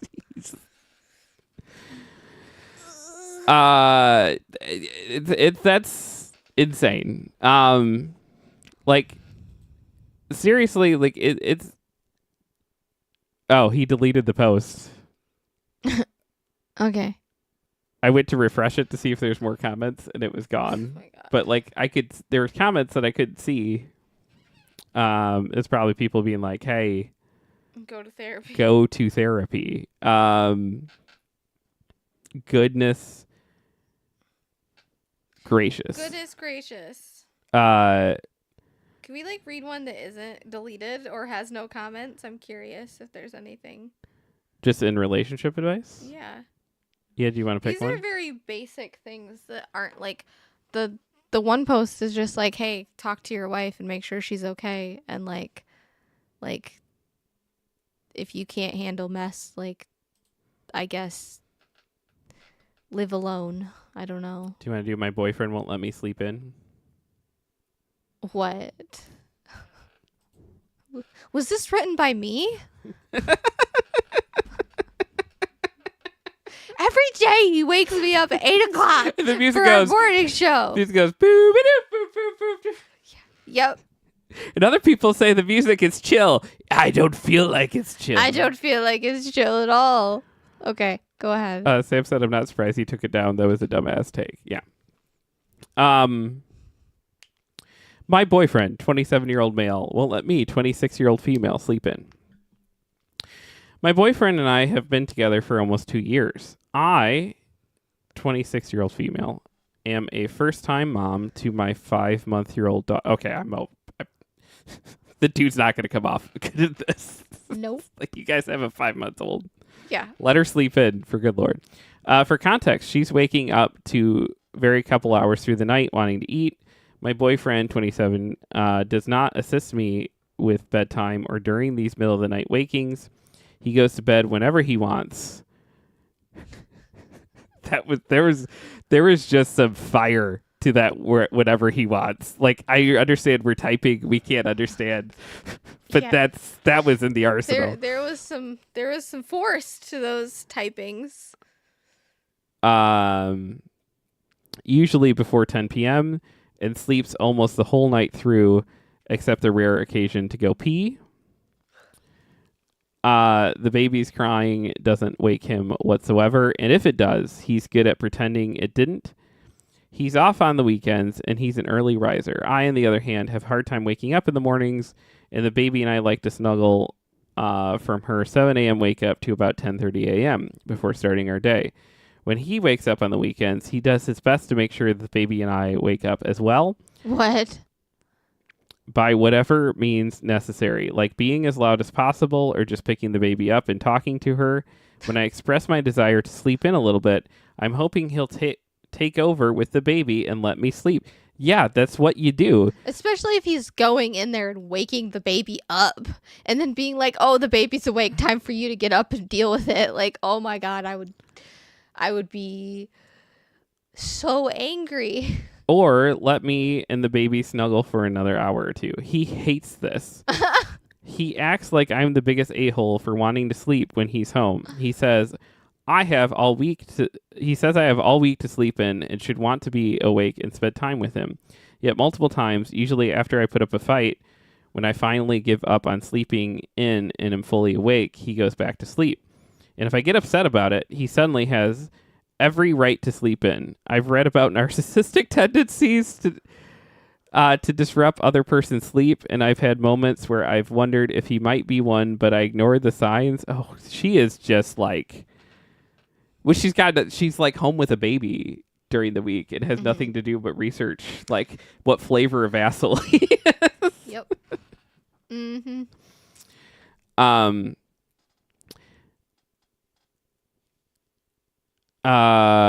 Yeah, okay. I've had moments where I've wondered if he might be one to ignore the signs, but then I feel bad because we have such good times together when we're not fighting.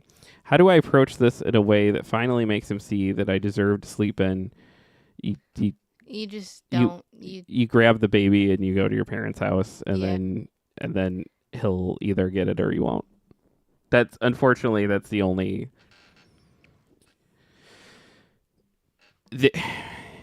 I don't know if you're right that he's a narcissist, but if he is, that's the only thing that's gonna like make him hear anything. Unfortunately, and even then, it's like that might not actually make him hear anything, and he might just be like, "She took my baby. right? I did nothing but wake her up every morning and force the baby to wake up too." She took my baby that I don't take care of. Like, of course she took the baby. What's she gonna do? Leave the baby with you? Like, how is that gonna go? Yeah. It's also just like statistically, the highest point in time for dudes to have affairs are like in a child. Yes, something is clearly wrong. Yes. The first year of a kid's life is like when men statistically are the most likely to have affairs, and it's because a relationship suddenly went from being about them to being about Another thing. another thing. Another living thing. Yeah. And most men are not equipped to handle that and then go off and find a new thing that's about them. Statistically, Nice. yeah, it's the statistics are just real bad. Yeah, that's not good.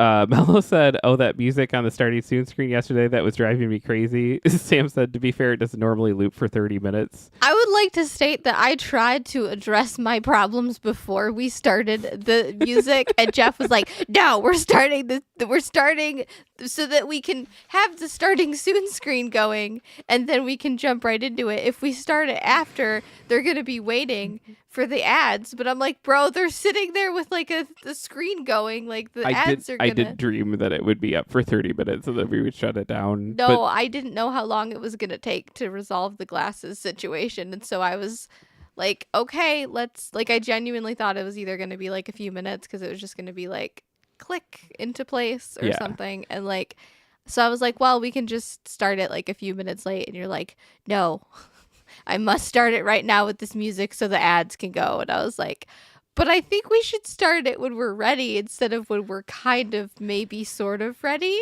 it's the thing that like kills me because like internally, like this show could not happen or happen every day, and I think Selena on some level would be like mostly okay with that. Or if it happens or doesn't happen. And if it happened, if it started at like 9:15, 10 o'clock, 10:30. I guess it depends on like what like is the cause of the like hold up, because sometimes like I do have that like, oh my gosh, we need to be on time. There's mornings where like I wake up and like you're in the shower and it's like 9:20 and I'm like, wait a minute, like what? Why is he in the shower? Right, but that usually is a result of me being like, I usually try to wake you up a couple times at 8:30, and then it doesn't go well, and I go like, okay. We're gonna go for 10 because maybe then it'll go a little smoother. Okay. But in my brain, the second that it's like 9 o'clock and we're not on, like there is just like this internal voice that's just like, Yeah, no, it's in my brain too. this is why your dad never loved Oh my you. God. And it's just like, like I No. feel like I'm on fire. And it's like, I feel that too, but I also am like, these other things are equally on fire. So there's like triple the like flame. And I'm just like, man, it's really hot in here. and so it was like, No, I did not know. To be fair, also yesterday, I did not know that. I thought you turned the starting soon screen off at some point because I couldn't see. The only way that I knew that it was still happening was when I could hear it, and when I stepped into the other room to like do my glasses, I just like assumed, I guess, that you turned it off. I didn't know you left it running for like 30 minutes. well, because like I kept like being like, okay, it's fine, just go in the other room, I will just do the show, because like I'm my like, I can't see. In my brain, I'm just like, again, it's just like all of my particular trauma map is just like blowing up, and I'm unraveling as a human being because it's just like we have to start the if And unit. meanwhile, I'm like bumping into walls and like I can't. Oh my god. Sam said, "Yeah, I got worried and messaged Jeff to check on you." Oh, thank you, Sam. Sam says, once again, I like to say real life is forever and always makes more important than a Twitch stream. Is okay to show up later. There's no amount of saying that will. Hi.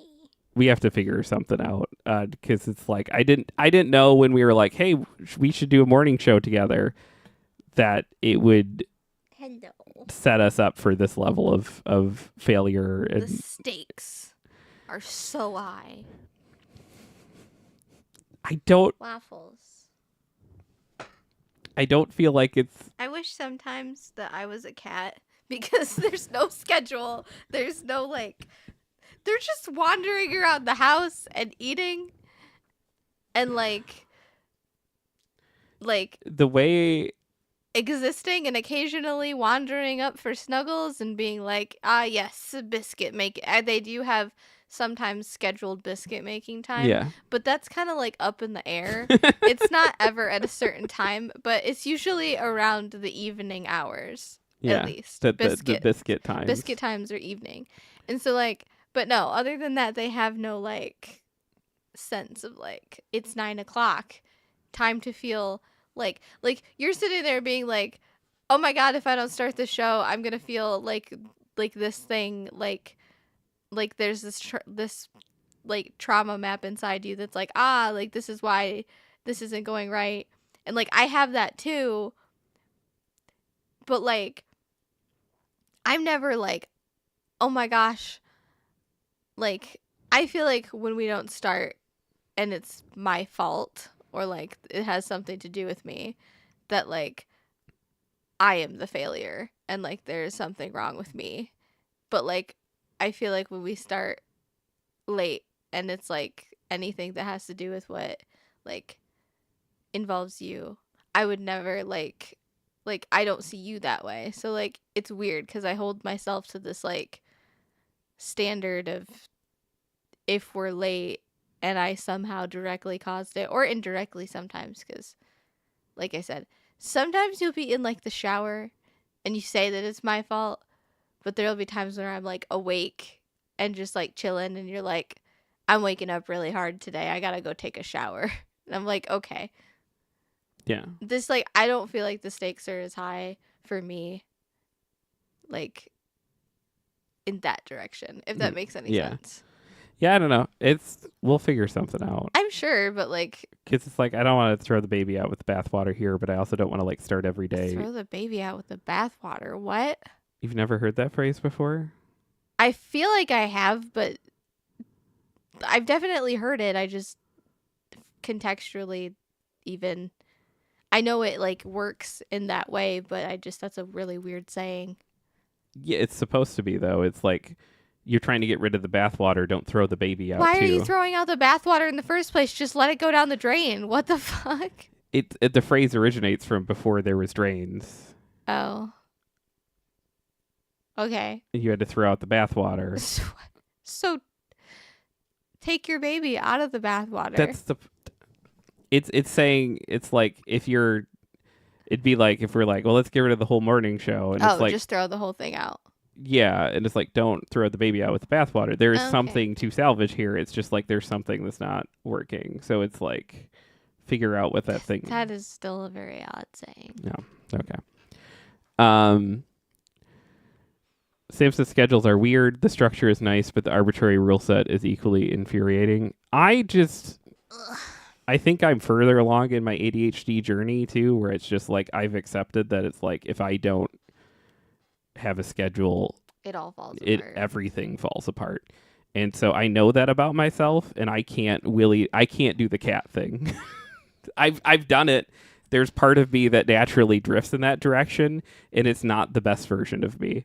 And I think Selena's more in the like, Jeff, what if you're a cat? I'm like, I've bet it. I've done it. It's so interesting to me, and this might get too real. I'm not like in any way coming at you with like, we're gonna litigate our issues live on stream, but like, I have that like, oh my gosh, if this schedule is set and we need to do this right now, it's just for different things.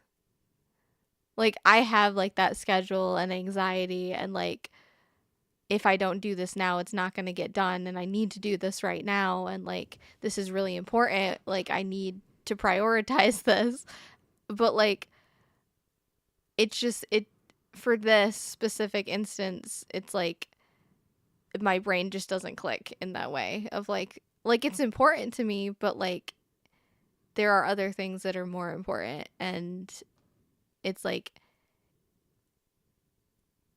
I think it's the same. I think it's the same for everybody though. Like, I think there are just things that like people, maybe not for like everybody, but especially for like neurodivergent brains, like there are just things that people like, this needs to go this certain way for me to feel safe, or for me to feel like this way or that way.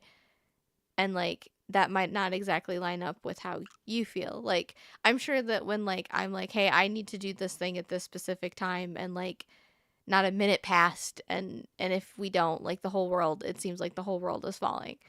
But like, to you, you're like, oh, that thing can be moved around. Yeah. Because like, yeah, and it's like, technically that thing can be moved around, but in my brain it's like, It can't be. It's locked in. It's locked in. Yeah. And it's like, I have that for things. It's just different things. So Yeah. I guess I just need to figure out how to like have it for this. But I somehow do have it for this too. I still get that anxiety. I still get that like, It's all secondhand though, I think, or feel like you're just like, if we don't start, I don't know, maybe. I don't know. It's like, it could just be like the like effect, not the effect, like the like, yeah, secondhand, I guess, is the best way to describe that. I'll make new opening music this week. So Great. Awesome. till that one's triggering. And then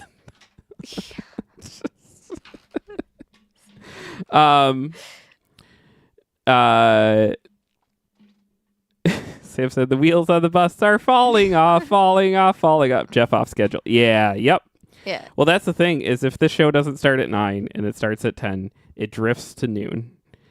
And then there is no time in between us ending here and having to go straight to the store. Yes. Which then means that like there's not that time of like, okay, what's the day look like? What's this happening here? And that's what leads to like, be like, what do you mean I'm picking this? Because it's like that we sit and schedule a lot of stuff out, and we have but calendars. Like, life is also not something you can always, like, sometimes it'll be like, actually I can't do this at this time, or actually like suddenly this errand has popped up, or this emergency, or this, like, you can plan for life. I'm not saying you can't. I'm just saying like, sometimes life is. Sam says, can I make a suggestion? Absolutely. Yes, you can. Please. I just heard something, not necessarily crash, but move. And then I heard a very long meow. So I'm going to go poke my head in the door and also, see. on the relationship advice, Sam said, we don't have a kid, but me and Cheeky have different wake up times. And because of her chronic pain, I definitely let her sleep in whenever. Yeah, that guy's crazy.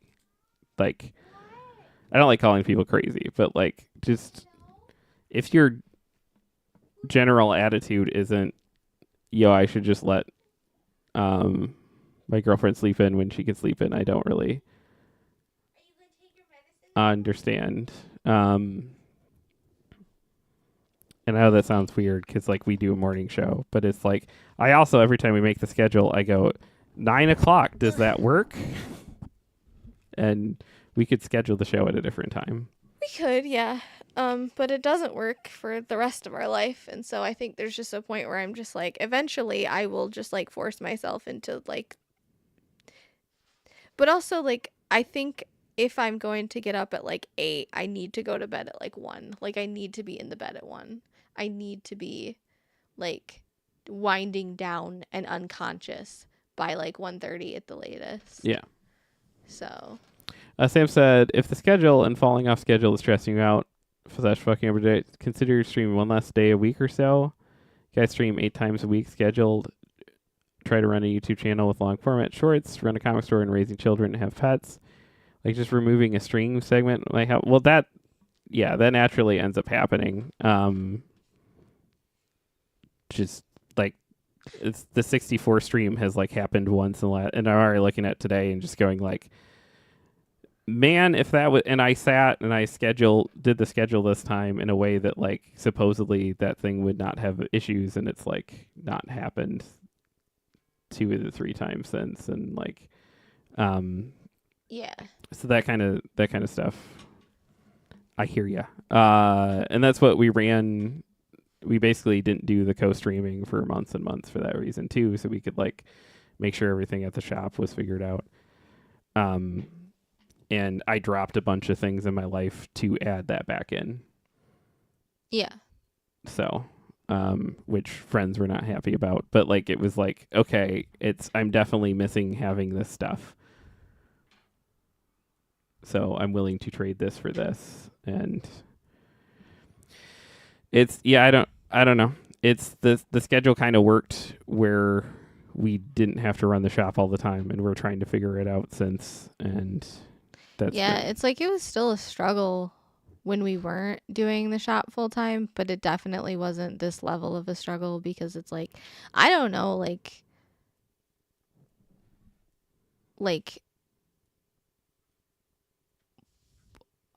I don't know like how exactly to pinpoint like what about it is difficult or what about it has like changed to the effect that like it makes it harder to stay on schedule, but like it just feels like everything is like kind of very chaotic at all times, even if like stuff is scheduled out. It's like, whereas like a happy Jeff is a very busy Jeff with things scheduled all the time, and I feel like I could get there. I just don't know if like where I'm at right now is like something like I need to like lay everything out. And it's like some of these things again you can't plan for. You can't be like, oh, this is gonna happen, so I'm gonna do this and have this go this way instead. Like it's just life happens, especially when you like own your own business and have kids, and like the kid thing especially is crazy because then they get into athletics and like and you don't want to be that parent that's like, oh my gosh, your thing is like it's making my thing more difficult. But it's like, I think it's okay to like acknowledge that like that is a thing that happens, and just don't make the kid like make the kid feel bad about it, or like don't somehow be like, hey, like you said, like if this was like your parents, you said they just wouldn't take you to pictures.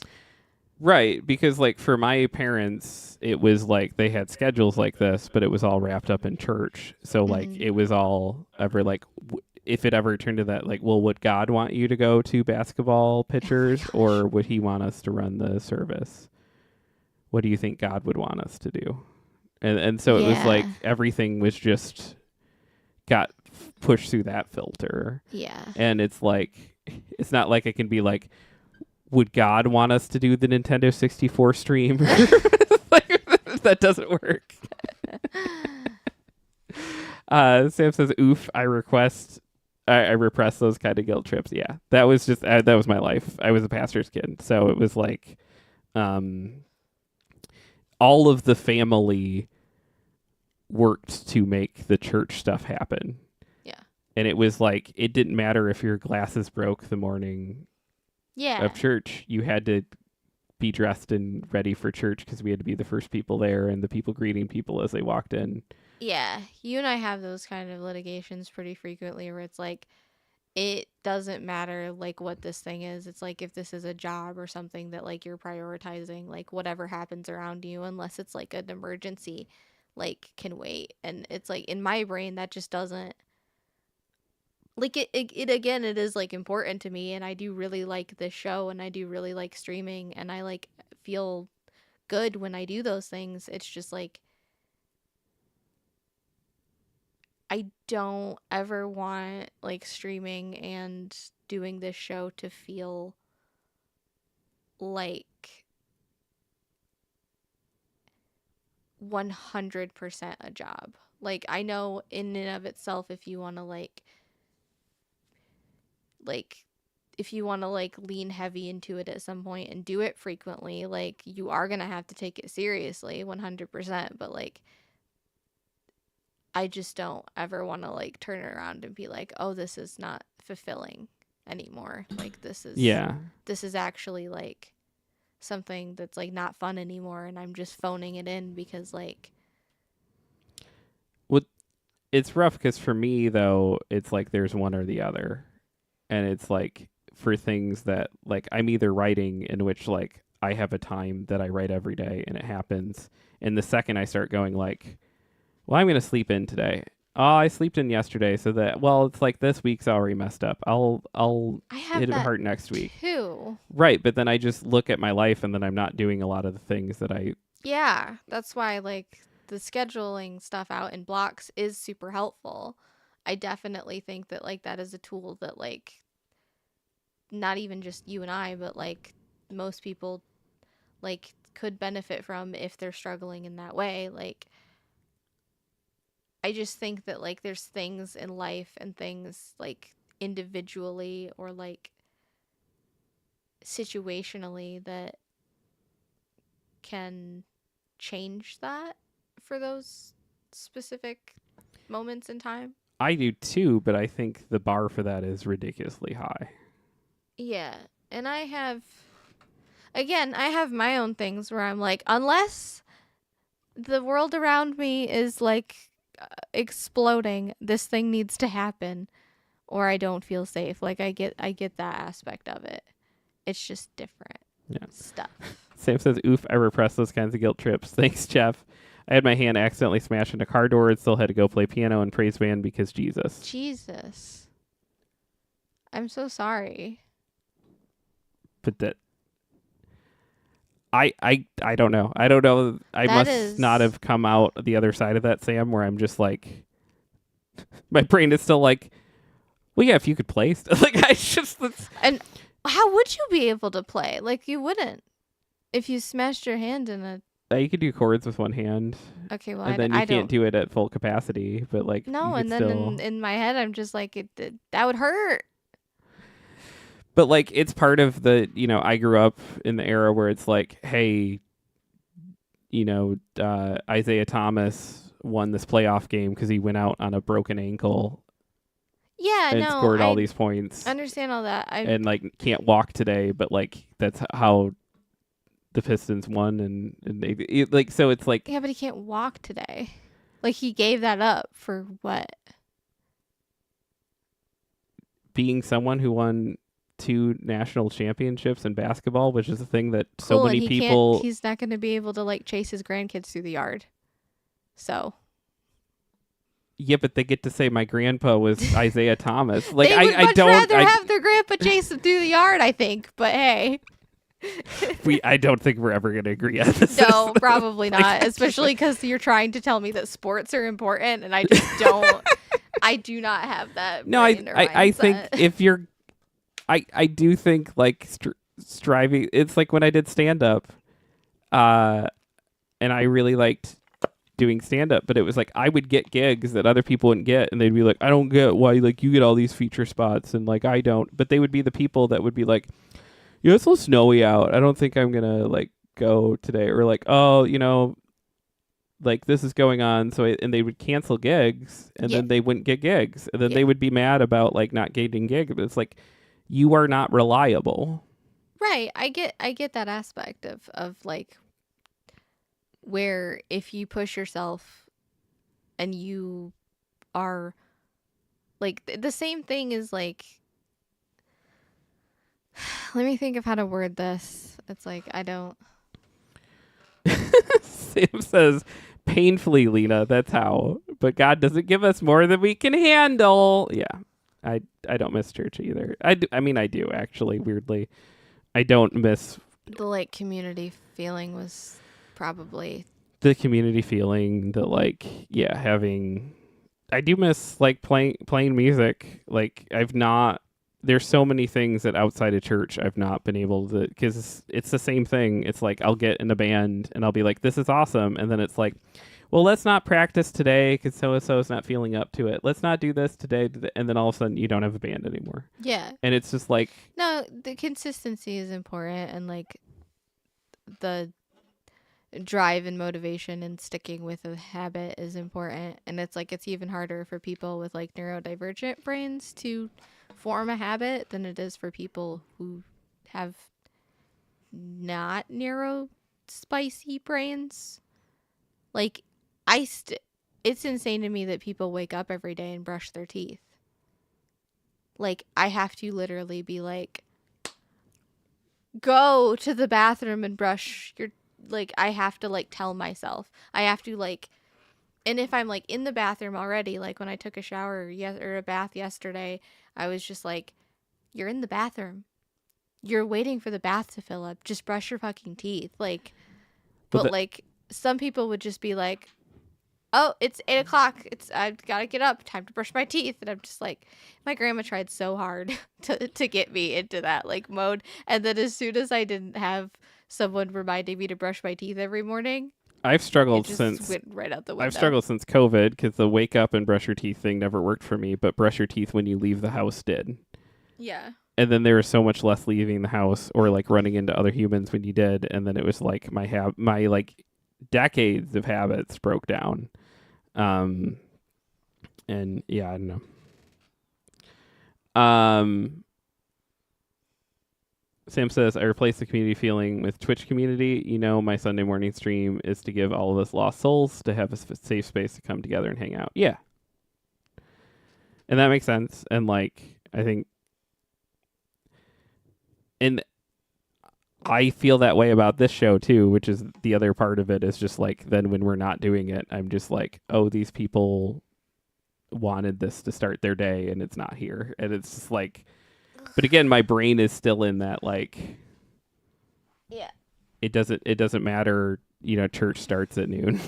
like you don't get to pick when church starts. You don't get to pick when this starts. You don't get to pick even if you're the person putting it on, you don't get to pick these things. If the stand-up show starts at 7, you got to be there at 6:30, 6:45 at the latest. Because if something goes wrong, you need to account for that. Because you don't want to put the people doing that show and the people like in the audience of that show in the position of like, oh, are we going to even have a show tonight? Yeah. And that's just like where my brain is and lives. And so, like, yeah, what Sam was saying is like, don't schedule it. Don't schedule things. I would be open to getting rid of the Wednesday morning show just because it's like, that is one of those things where it's like, all right, we start this at 8:30 and then we go to 9:30, but it doesn't usually end at 9:30. It ends at like 9:55 and we're like running to the shop and like, it's like, it hasn't really super mattered because of the comic distributor nonsense. Like nobody's eagerly like waiting at the comic store usually the way they used to, but like when they used to and we would be late, I felt so bad because like, it was like, they'd just be sitting there. Right, because it worked when we recorded there. Well, even then, sometimes we wouldn't end on time, and I'd be like, there's people outside in the hallway. Well, help. Sam says, if it helps your brain, I do enjoy starting the morning with you, but not to the detriment of my friend's mental health. If it's stressing you or compounding problems, it's not making my morning better because I care about your well-being more than the stream. I do appreciate that. Yeah. And it's like, we have to figure something out because it's like, I think there's a system. It's just we haven't found it yet. The system is like we were getting close to it when we didn't have to be the ones at the store all the time. And I don't know. It's that chicken and egg problem I always have with the store stuff too, where it's just like when the store was building up, I would constantly be like, I can't pay you to be here, but if you're here, I could pay you to be here. It's like, and that's been part of the thing with Lena working just at the shop sometimes too, where it's just like, if you're here and you're doing XYZ every week, there will be cash flow to make sure money is flowing your way because like X, Y, and Z will be happening. But I don't have the extra spoons to do X, Y, and Z until you're here doing X, Y, and Z. So it's like, it's this constant chicken and egg problem. And it's just like, yeah, it's like if the streams were themselves more like, it's fucking, the real answer is UBI. Like, we need universal basic income, and then it's going to make all of our lives better. But, because if we didn't have to rely on either the store or the streams to like pay money, then we could like to live and eat and function, and it was just all like extra, and could be like creatively and socially and philosophically rewarding stuff, right? That we would never have to quote unquote make it, and then we could just live, right? That's the real answer. But in this capitalistic nightmare, the answer is like, well, the stream's gotta be profitable, and then we could sit, and then my brain is just constantly in this like, okay, it'll never be there if we're not treating it like a job, but we can't treat it like a job till it's there, and it's just like, I start to unravel as a person. It all comes back to capitalism. Yeah. Once again. But yeah, that's our show. Fuck capitalism.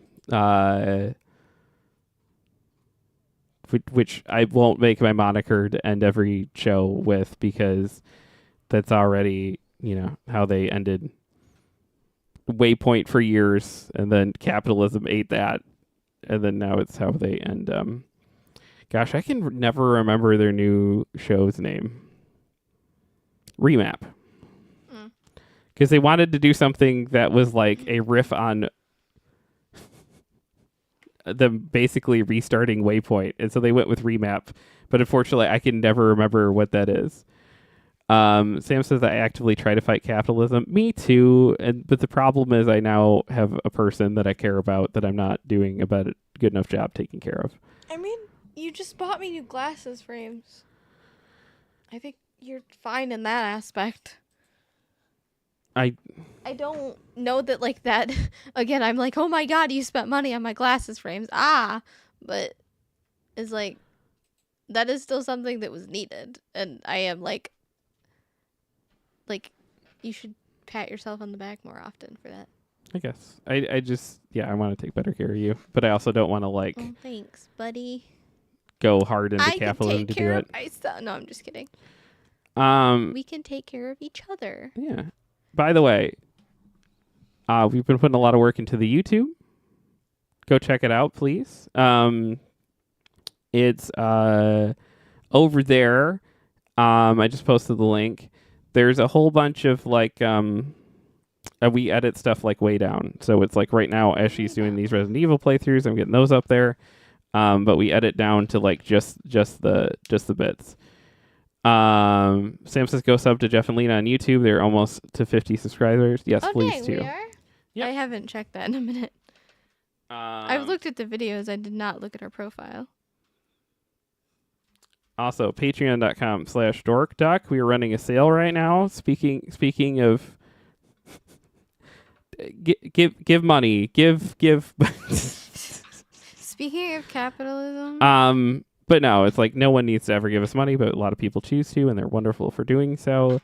That is, if that's something you're interested in, that's the best mechanism to do so with, because we don't have to buy a comic first and then sell it to you, and then like all that stuff. It's just there, and it's a better split than they offer on Twitch. Although the Twitch subs still wonderfully appreciated and stuff. It's just we've been having the Patreon thing going for years now, through the store, and then now this iteration of us. And it's a huge help stabilizing a lot of this stuff. And we're running a sale right now, 20% off of the we're on patreon.com/dorkdoc. Bunch of 20% off the month or 20% off a year. And so that's super helpful. And then, is there anything else I'm forgetting to pitch? It's basically those things, right? Yes. Okay. We have raid messages. We sure do. They look like this. or like this. And we're going to go Bug, Shiki. And yeah, so you can grab one with global emotes if you want. Because again, nobody has to ever give us money. And we're going to go say hi to Shiki. Please be kind to our friends. Also, with all the stuff going on in the news and everything, please take care of yourself. Sam says, thank you for the stream and the talks. You're welcome. Thank you for welcome. hanging out. Yeah, thank you. We're going to go bug this streamer. Sam, I'm not sure if you've heard of her. Shikikins. She's playing Resident Evil 3. She's speedrunning with Zero and Lingsy. I've never heard of any of these people. We'll go check them out. Let's go. Sam says she sounds like a nerd. Be honest, be kind, be useful. Live a good fucking life. Bye, friends. Goodbye, love you.